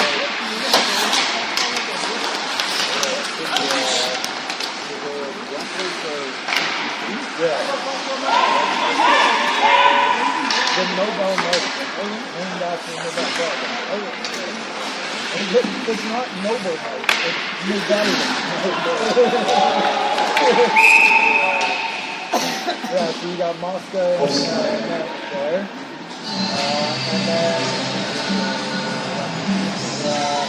And then in the red helmet is Carl. And then Edward as well, right? For number 42 there. And then on the white team, you got Martin's on the bench now. And Jesper's down. He's at the very, very left-hand side of the bench right now. So yeah, there's a bunch of people. We will be coming around having dinner afterwards, and I hope the place is actually on the show.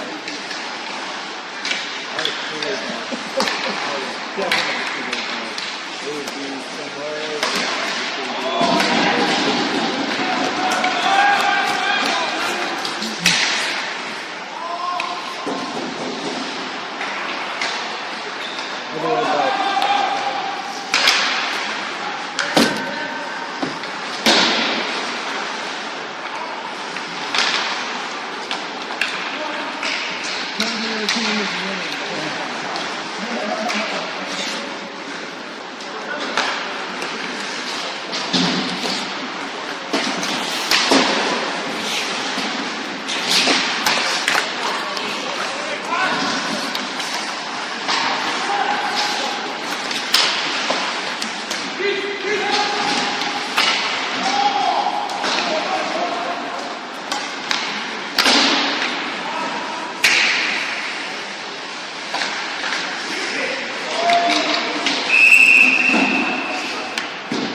is the team CEO.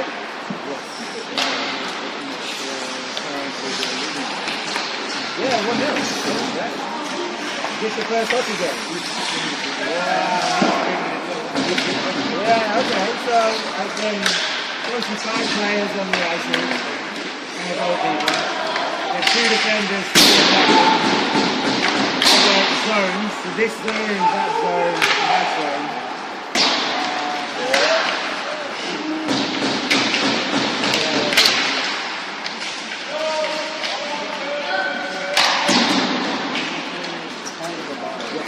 So because, okay, it's not going to go, no, it's not gonna go. If that puck went over that red line there, it would be called icing. Because it passes over the red line, the blue line, and then the red line.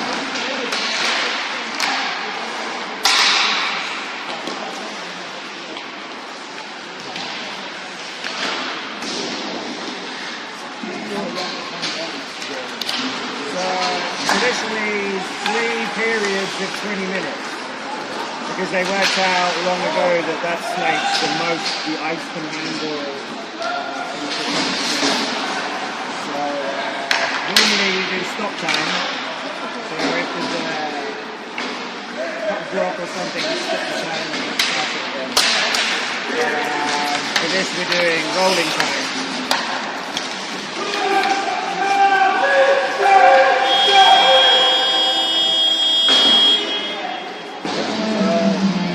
Go in, they're going to interview you.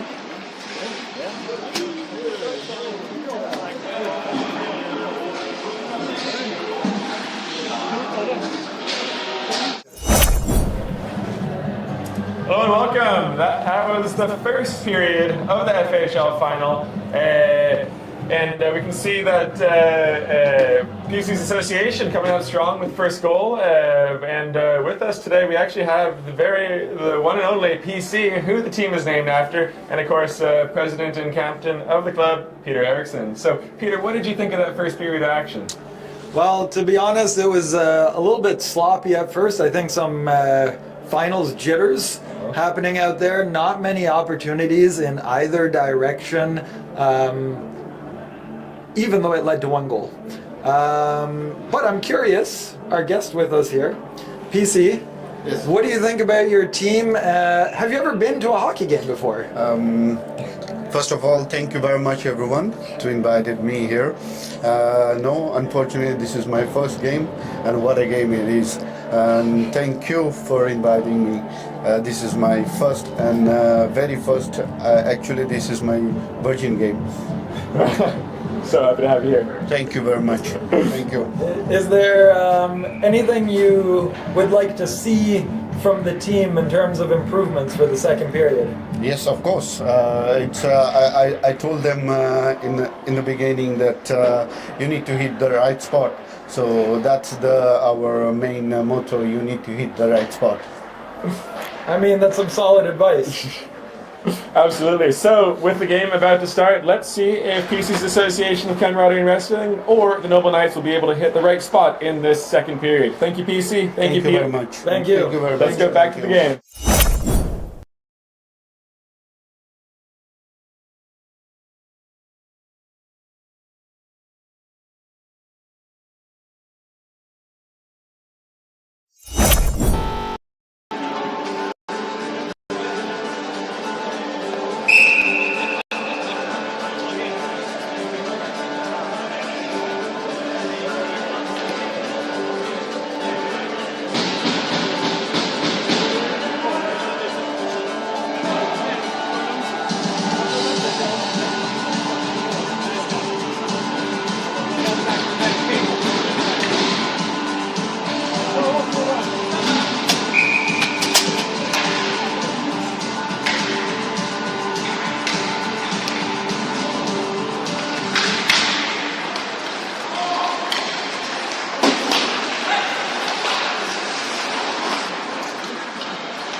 Don't get that in cricket.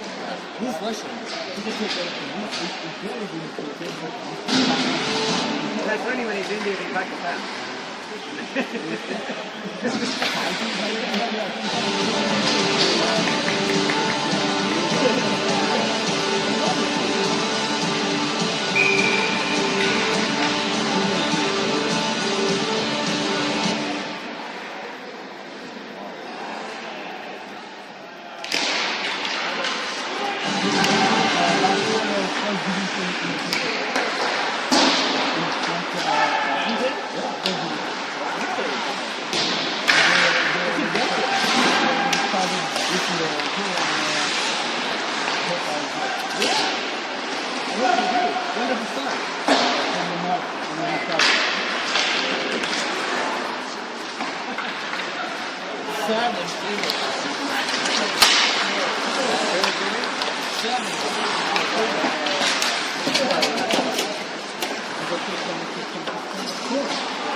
Nice. They're both like a true leader. Yeah.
What a game, what a game.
third place into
ideas for the analysis?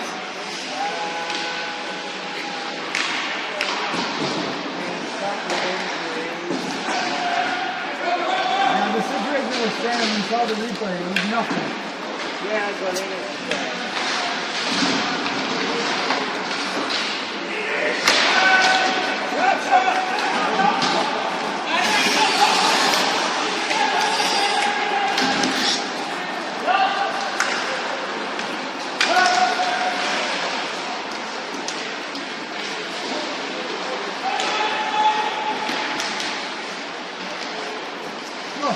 Somebody has a huge cardboard sign doing.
Martin's team, they've been unbeaten this season, but we gave them like the toughest fight.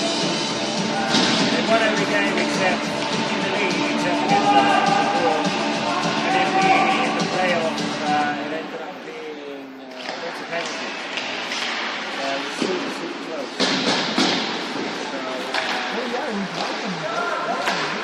So we feel we should be in this final. We feel like.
Oh, okay, sorry. I need to...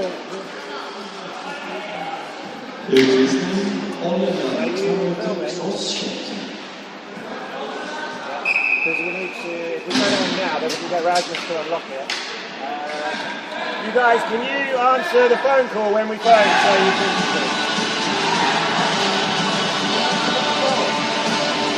I'll do a messenger.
And welcome back. After 2 periods of action, we have the PC's Association of Camaraderie Wrestling up by 2-0 against the Nobel Knights. Peter, what did we see in that second period? a snipe by Linus Hansson.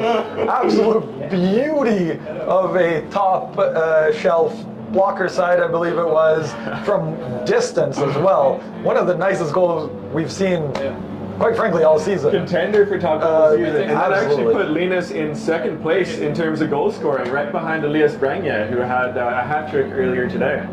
So. Not surprised by that either. He's been having a really good season. He has. So hat-trick watch for Linus, 2 goals. Do you think he gets the third in the third period? I think yes. The main reason for that is that we're going to see the Nobel Knights pressure even more than they already have been. They already have a bit of the offensive advantage, actually. It's just PC's been so good at keeping the puck out of the net. Obviously, they got Raz back there, backstopping everything. As I said, 16 saves so far this 16 game. saves. So I'm expecting a counterattack. And Linus is the counterattack king. So I think we could see a hat trick here, absolutely. Absolutely. Get those hats ready. What were those shots? PC's Association has taken 12 shots, and Nobel Knights has taken 16. So the shot advantage to Nobel Knights, and it looks like it. They've got a little more possession, they got a little more time in the zone. I would not be surprised to see a quick goal or 2 early in the next period as stuff finally starts clicking for them. But as you said, Rasmus has been unbeatable. Even with that injured ankle, playing through an injury, he has just looked, in that locker room right now, Nobel Knights, I'm sure they're talking about how do we get past Rasmus. They need to make him move more right to left instead of left to right. They got to know which foot is injured. He can't push right to left. He can only push left to right. You got to know. You got to check the game sheet. You got to check the injury report. Right. Way too much play left to right. No, but Rasmus is of course the last line of defense for them. I've also seen some really good defense from their defenders. I mean, Arvid had a couple of huge block shots, throwing himself in front of one of Ron's shots late in the first period. You love to see that commitment from your defenders, and it's making Rasmus's life a little bit easier. Everything he doesn't have to save with that injured ankle, he appreciates from his defenders. I mean, Arvid, as usual, in the middle of everything.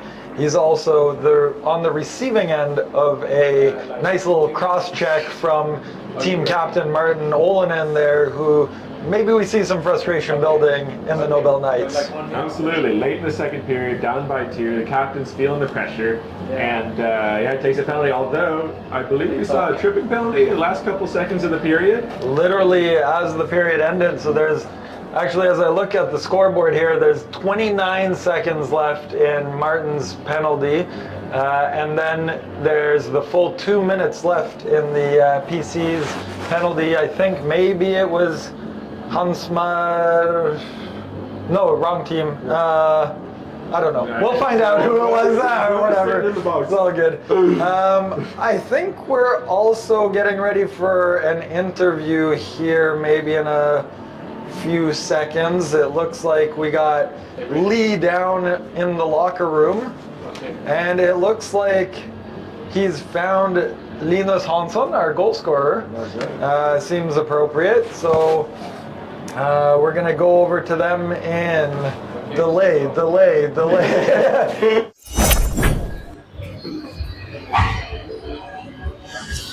Okay, I think we're live now. I'm here with score of 2 goals today.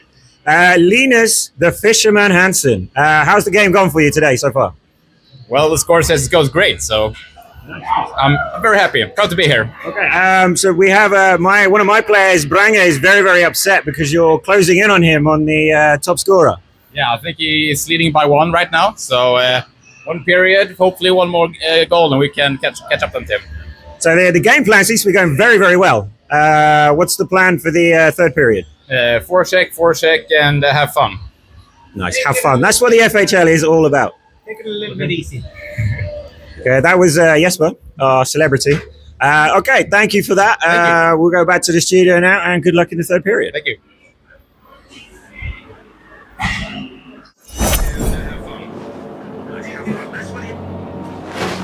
And we're back. So that was Linus Hansson with, we think, some pretty insightful comments we can't actually hear up here in the studio. The only thing I caught was the very last thing he said was forecheck and have fun. Sounds like a great strategy for the third period. I think that summarizes the vibes on that team. You know, when they did the draft, Rasmus and Carl, the two captains of PC's Association, you can even hear it in the team name, PC's Association of Camaraderie and Wrestling. They're all about the fun, they're all about the vibes, and we can see that strategy paid off. Here they are in the final. I remember them having two strategies. Yeah. Strategy one was vibes. Strategy two was people who have cars. That was also very high on the list. You got to save those legs for the game. You can't be biking to the rink. You know, you'll have no legs in the third period if you, well, I'm not going to say the other thing, but the point is you want to save your energy. Yeah, well, it looks like we're getting ready for another interview here. So we're going to throw over to Lee, who's interviewing James Cassidy. Dr. Peaches. Dr. Peaches. Dr. Peaches, almost ready to... I think we're live now. We've just lost. Oh, he's back again. This is James Cassidy, British-Danish mix. So can't get drunk, can't get hungover. Not a great first two periods, but what's the plan for the third? To be honest, I think we've been playing well. Like, we've got the shots on. I think we've been a bit unlucky at times. I don't think we've given them too much. They've been clinical. It's something we need to work on, but I think we've just got to keep our heads and keep going, and then we'll get there. Okay, we heard you've been on wiener duty today. I've been handling all the wieners today. Yeah, and apparently you were cooking hot dogs as well. And I was cooking hot dogs at the side, yeah. Multitasking. How did that go? Which part, the wiener handling or the... Either or. Both are good. I noticed your hands on my shoulders. Yeah, exactly. Might need some dry cleaning after this. What are the plans for the third? How are you going to claw back this? The plans are kept by our captain. It's a trade secret. Come on in. We have the alien here. Martin, what's the plan for the third? What are you going to do? Well, we're gonna play our game. We haven't. We have a lot of shots on goal, but we need to play our game. Get shots on goal, meat and potatoes. You know, grind those rebounds in. We've just been unlucky the first two periods. You know, what can you say? We have a lot of shots on goal. We have a lot of chances, but it's not just going our way today. Yeah. Got to try and get it past Moscow. Any plans to try and maybe re-injure the ankle just to gain an advantage? Yeah, I mean, just play our game. Let's just watch out for Sedin and Hansson. You know, they're the only players who can play on their team. So, you know. Wow. Strong words there. Yeah. Okay, well, we'll go back to the studio. I'm going to go and grass up Martin and tell him he said they're all shit. So, yeah, back to the studio. We'll see you soon.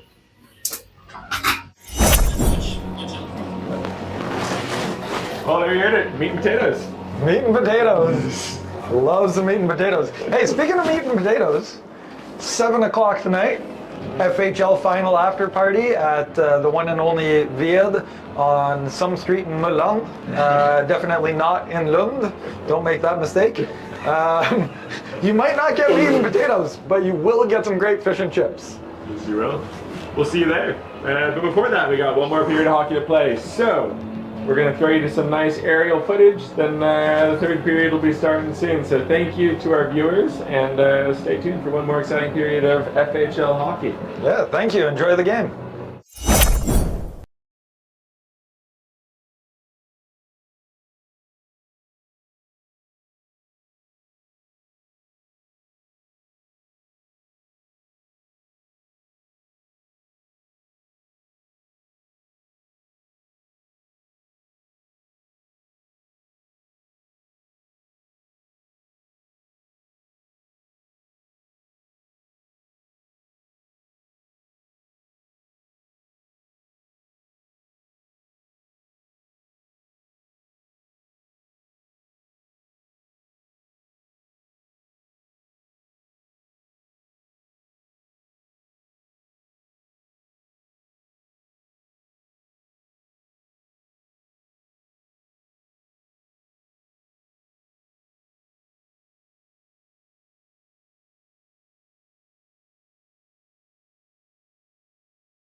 I feel more comfortable. Welcome back. Third period action about to start. It will, of course, start in a 4-on-4 for around 30 seconds before the Millville Knights have a power play for a minute and a half. I still don't know who's in the penalty box. It is, looks like Sedin. Sedin is in the penalty box down there. That's not great. But the association has both Tony and Bragné on their bench now coaching this third period. So let's see what they can motivate the team to do. And that really helps, especially as they're going into the penalty kill, to have somebody calling the next man up, next woman up, it's really helpful. It prevents that confusion that can lead to too many penalty ice penalties. So I think it's a huge advantage for BC's association. Would also like to take this opportunity to thank the many viewers online and the 80 people who are here live. 80 people. Insane. This is probably our last studio for today, as we will be downstairs handing out this beautiful trophy after this period. So I guess from all of us here at Folkets Puck, enjoy the third period, and hopefully we'll see you later tonight. Thank you so much for tuning in. We'll send you over to the game now. See you later tonight at Viz.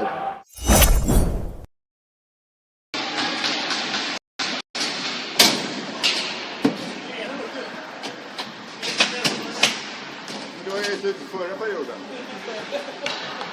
Gick framåt.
are doing it again. The comeback kings are doing it again. 2-2. 2-2.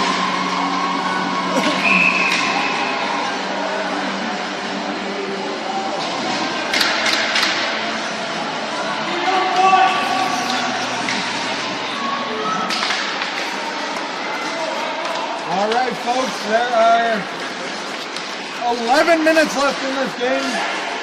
It is now 2-2. Anything can happen. Arvid battles hard as he always does and gets it out. Goes for a little skate himself across the neutral zone. In, drops it for, well, he tried to drop it for Linus, but dropped it for himself. Linus in now, grabs it. Off from Cassidy. Linus circling. A little bit too much playing by himself there, and the number was clear.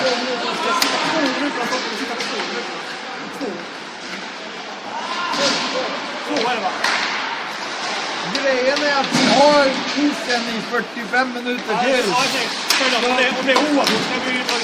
Kör lite mer.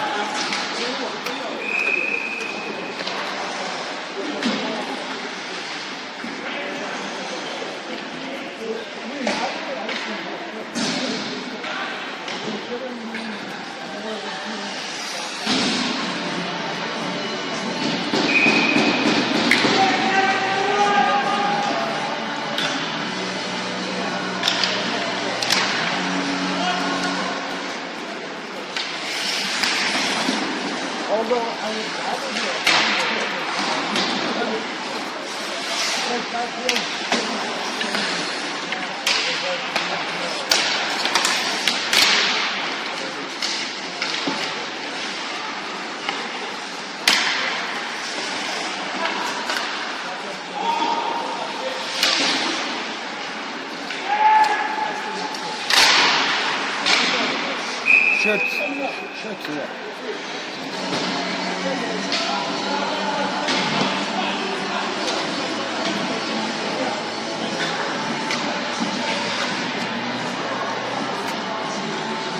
Nine minutes left now. Offensive zone. Face off for the Nova Knights, who have generated more offense in this game. But of course, with Muska making saves like that, it stays 2-2.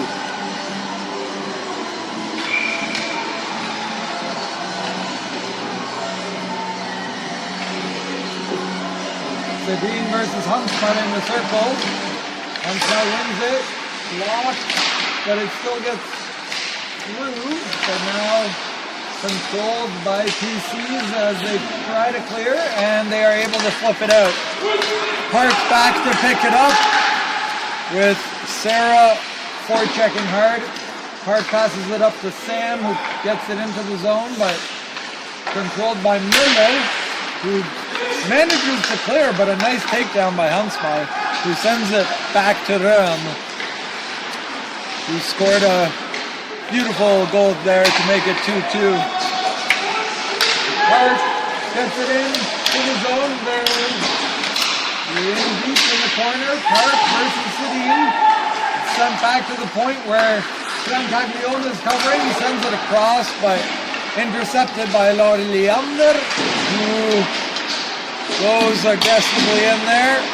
And Jeppe is back. Tries to clear it, but Ulle takes it. Sends it in front. Carl with maybe a shot on net there, and the shot hits his own player, and Lorleander is down after taking a shot from his own player to the stomach and maybe saving the Nova Knights a goal. Making a save for the Nobel Knights.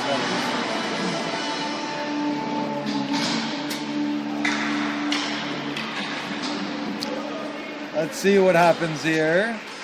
Face-off's going to come outside the zone. And we got O&M versus O'Kane in the face-off circle. O'Kane keeps it in the zone and sends it deep Dr. Peaches back and picks it up and exits the zone.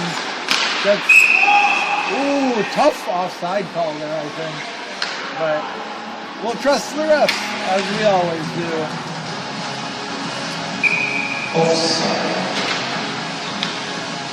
We're now down to about 6 minutes left in this period.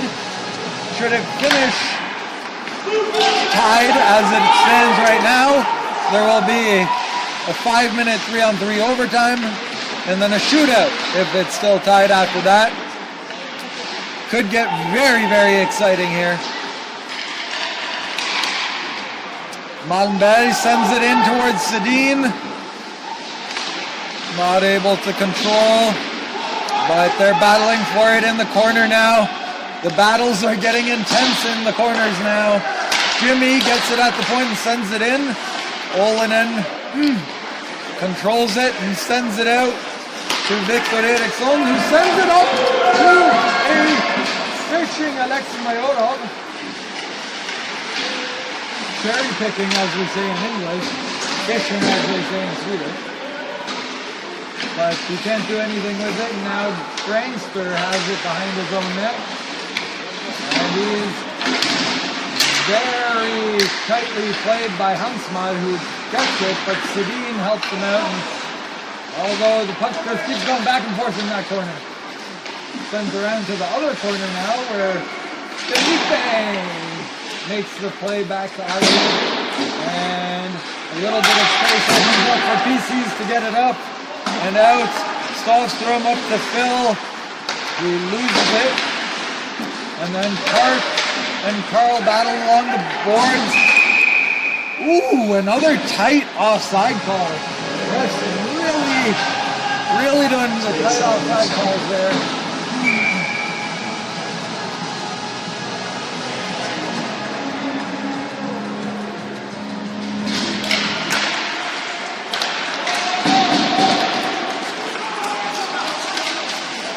Then trying to break through, no. Park shoots it, tipped into the ceiling. 4 minutes left in the period.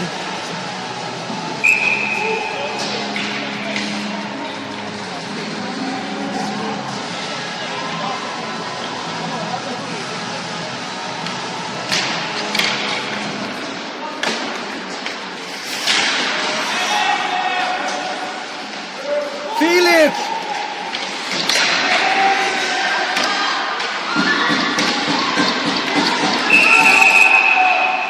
Scramble and Mosca is able to keep it out. Philip! Du kan ge dem 4 minuter eller något sånt innan förlängningen så de har lite mer tid att snacka ihop sig.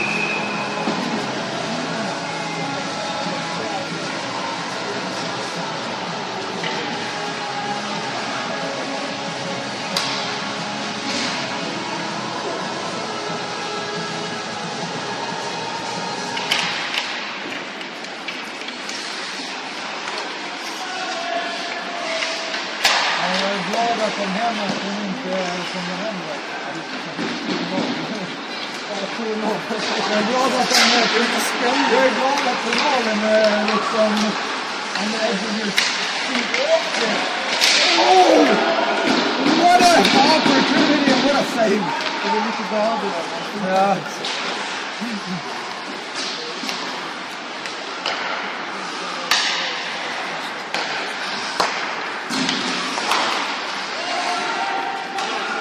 Det är hela säsongen. Det är ju bara varit små matcher som slutar med mer än 2 eller 3. Och det är så bra att vi har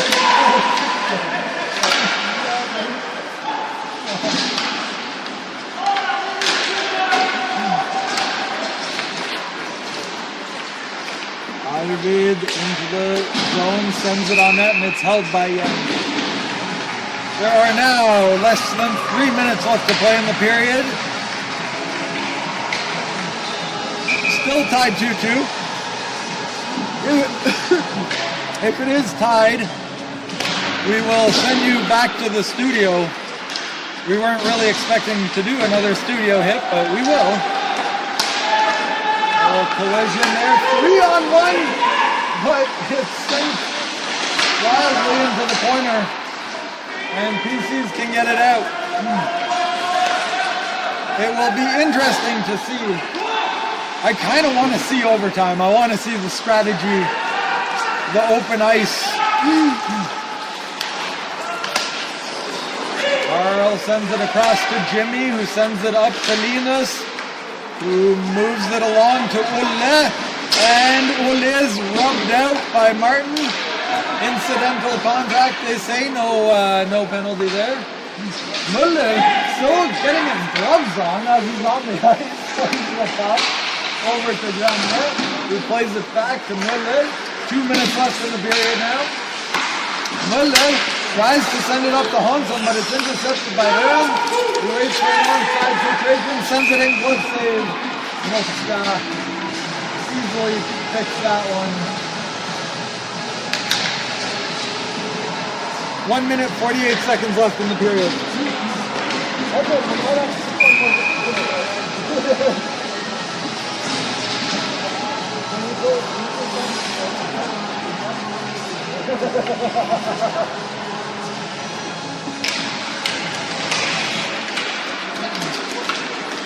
Here comes Philip Liu up the left wing, sends it in, blocked by Cassidy, and into the far corner. Stofstrom gets it out. Ooh, bouncing puck, can't get on net. Victor Eriksson picks it up and sends it out of the zone. Played across there to Muller. Muller plays it back across again. I'm sorry, I don't know who this is because it is not Sotheby, even though he's wearing a Sotheby jersey. Ooh, a little turnover at the blue line, but Cassidy is strong on the defense there. Sedin sends it in, but it hits the ceiling. He's darn low ceiling. Exactly 1 minute left in the period now.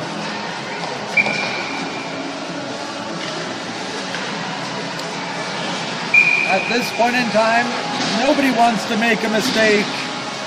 2-2, 1 minute left. The big trophy on the line. Let's see what happens. Leander sends a bouncing puck in. It's free. Oh, but the whistle is blown. The whistle is blown. The referees thought the goalie had it, but it was loose.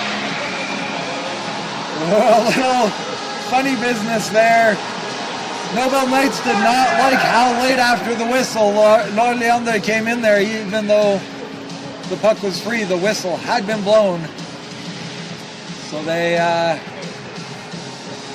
make sure to mark their goalie's territory there. Face off, 50 seconds left. O'Kane versus Olonen. O'Kane wins the draw into Sarah, sends it towards the net, but it's intercepted by Röhm. Röhm skates up, avoiding everyone, trying to send it in, but he sends it in too hard, and it's cleared out of the zone. 30 seconds left now. Hart picks it up, Hart pushes it up. Olonen avoids Röhm, gets into the zone, but Lord Leander is able to get it out. It's an icing call with 18 seconds left. Offensive, and somebody's called a timeout, which seems crazy. Who calls a timeout at fair league? But I guess with an offensive zone face-off with 18 seconds left, you call a timeout. Everything is on the line here.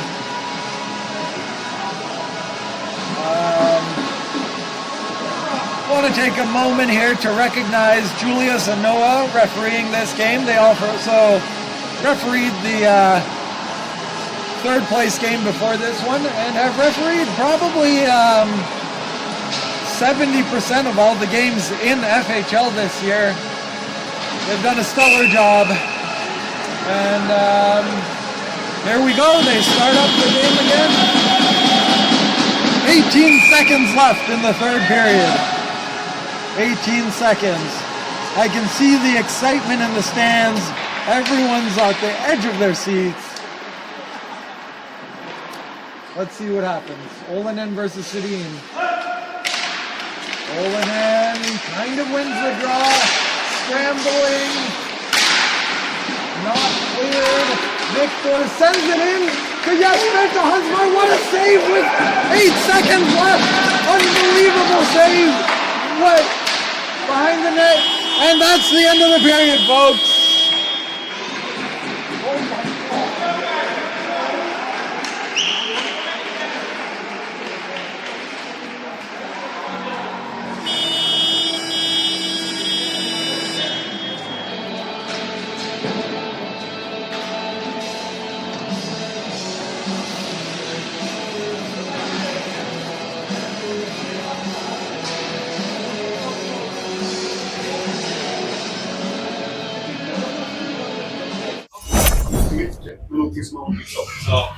And there you have it. After 3 periods, tie game. Nobel Knights with 2 unanswered goals in the 3rd period to tie it up, force the overtime.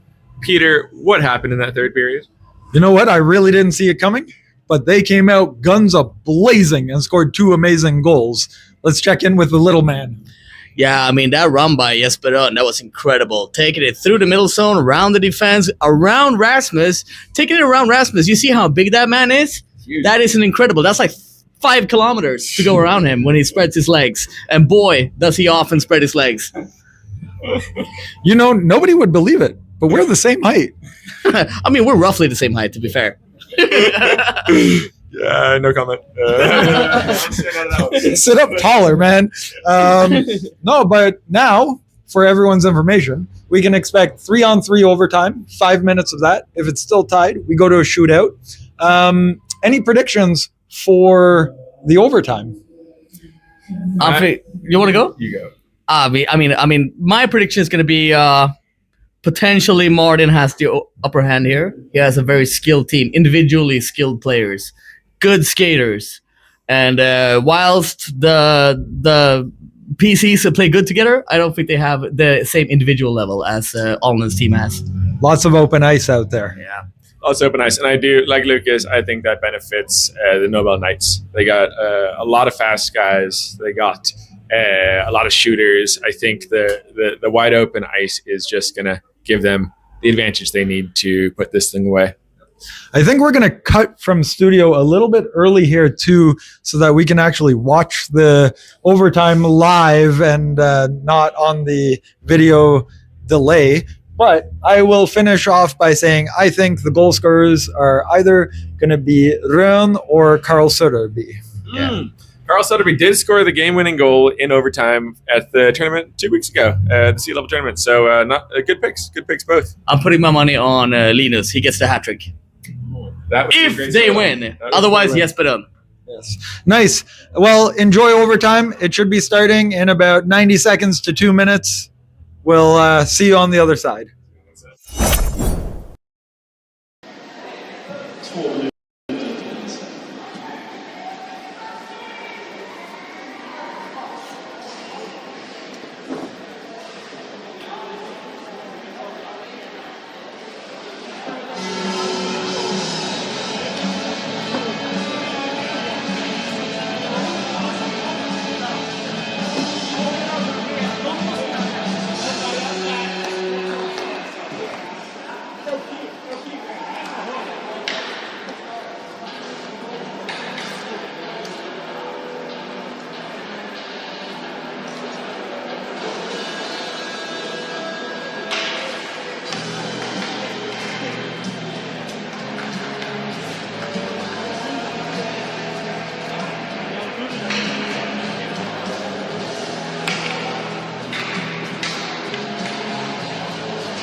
All right, folks, enjoy overtime. 5 minutes.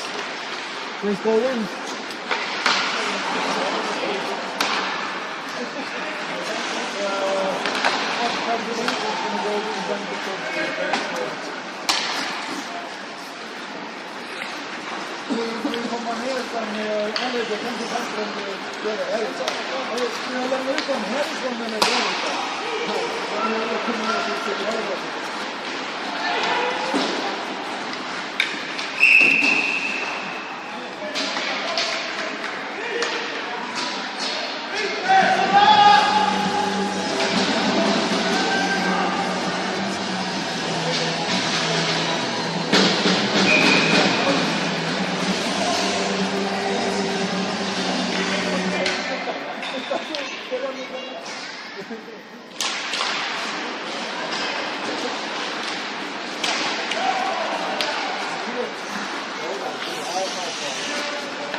bench, so it's going to get bad started.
We're 90 seconds away from the by the time we go live.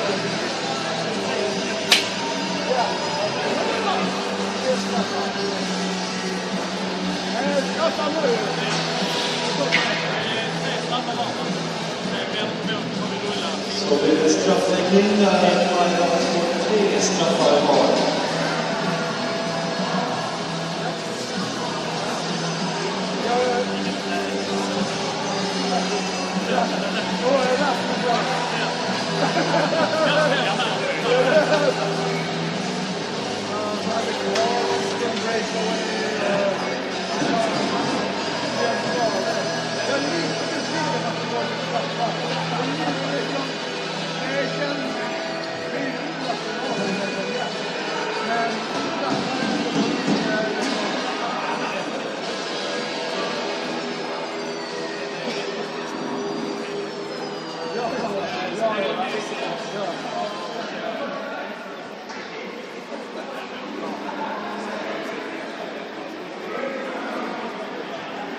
Bra domare.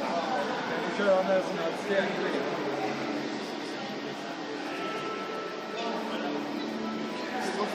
Ja.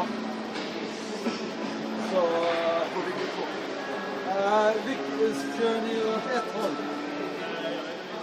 För det jag tänkte för kameran.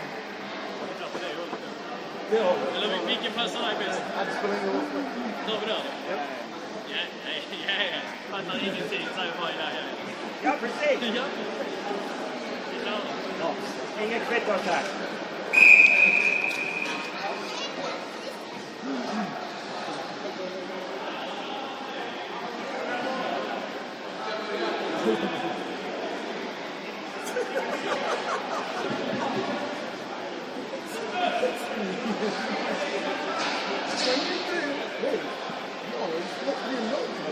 What fucking group chat is that?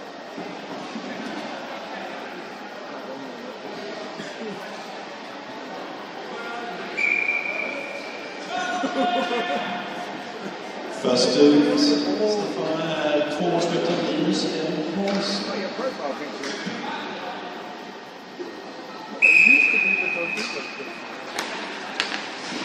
What the fuck?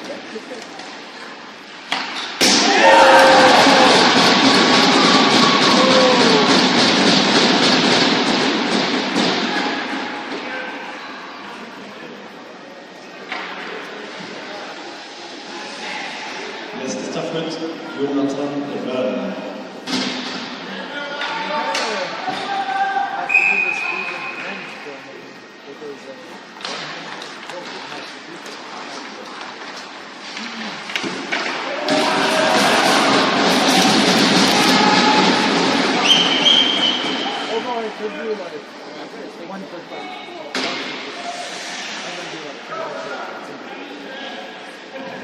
Nästa straffskytt för PCs är Sedin.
Oh no, that's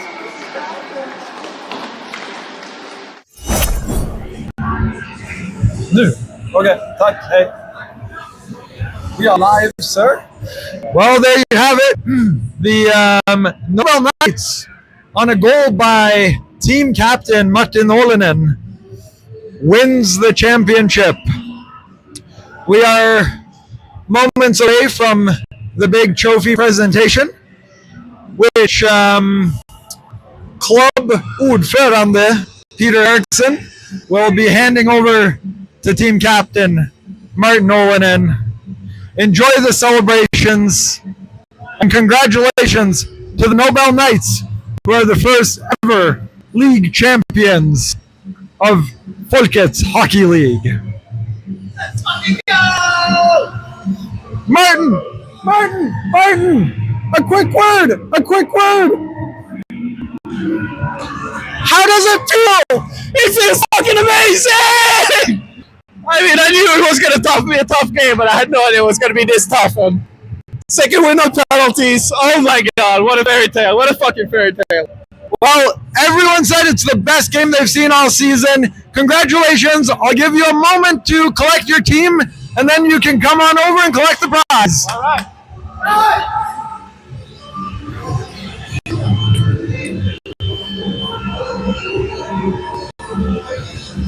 Det tar med din lilla iPhone. När någon säger det systemkamera.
Well, that caps off an undefeated season for the Nobel Knights. Once again, we want to thank everyone for watching. And yeah, see you next year. There might be some expansion in the works. There might be some new jerseys in the works. There will be some post-game interviews if the stream doesn't get shut down soon. But yeah, look at that. Look at that. What a beautiful team. Big congratulations to the Nobel Knights. And one final reminder to join the Nobel Knights and a lot of other people at Vied tonight for the after party. 7 o'clock at Vied, 1 hour from now.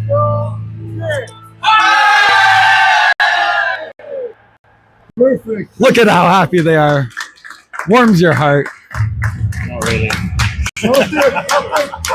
Nice. Yeah, no, congrats. They had such a great season. Some would say they were lucky to get this far. All-Stars should have stopped them.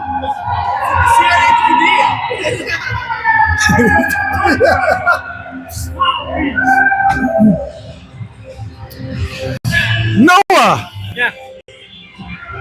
You refereed like 70% or something of all FHL games. Yeah. Did you enjoy it? Really much. Really much. How was the level? Pretty good. Considering we're a bunch of degenerate beer drinkers, I would agree. Totally. Anyway, thank you for your effort. Thank you. Make sure to say hi to Julius for us and say thank you to him too. Nu är det helg. Ja.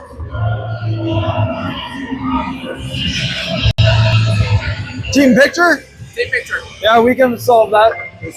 I can like your friend's girls. I can just do it with my phone. Yeah. Here, no, but if they want one, they want one. Here. Oh, okay. Yeah. Ja, Axel, jag trodde du försvann så jag skulle ta med min telefon. Alltså, det är bättre om du gör det.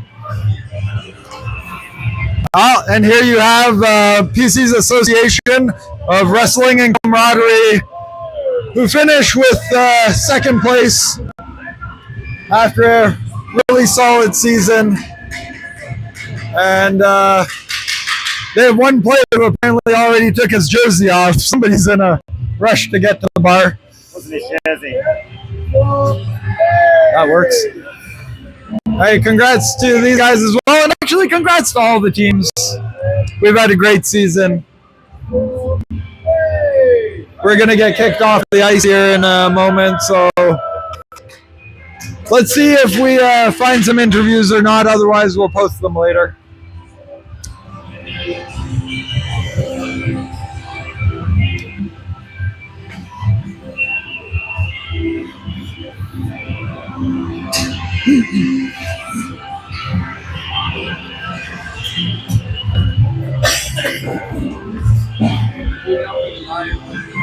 I don't, unless you want to do like, the only thing we were talking about was like player interviews, but I don't think we should bother. I think we should just turn it off. Yeah. I can't be fucked to bother with that. Like, I think if we want to record any interviews, we can just record them and post them separately. Like. Yeah. Varför snackar vi engelska? Det är alltid. Ja. Hur öppnar vi då? Men är det Nej, jag är alltid kvar. Men man var... Men vad är det som visas med? Det visas en kamera som ligger på ett bord. Ja, okej. Eller köpa den drömmen.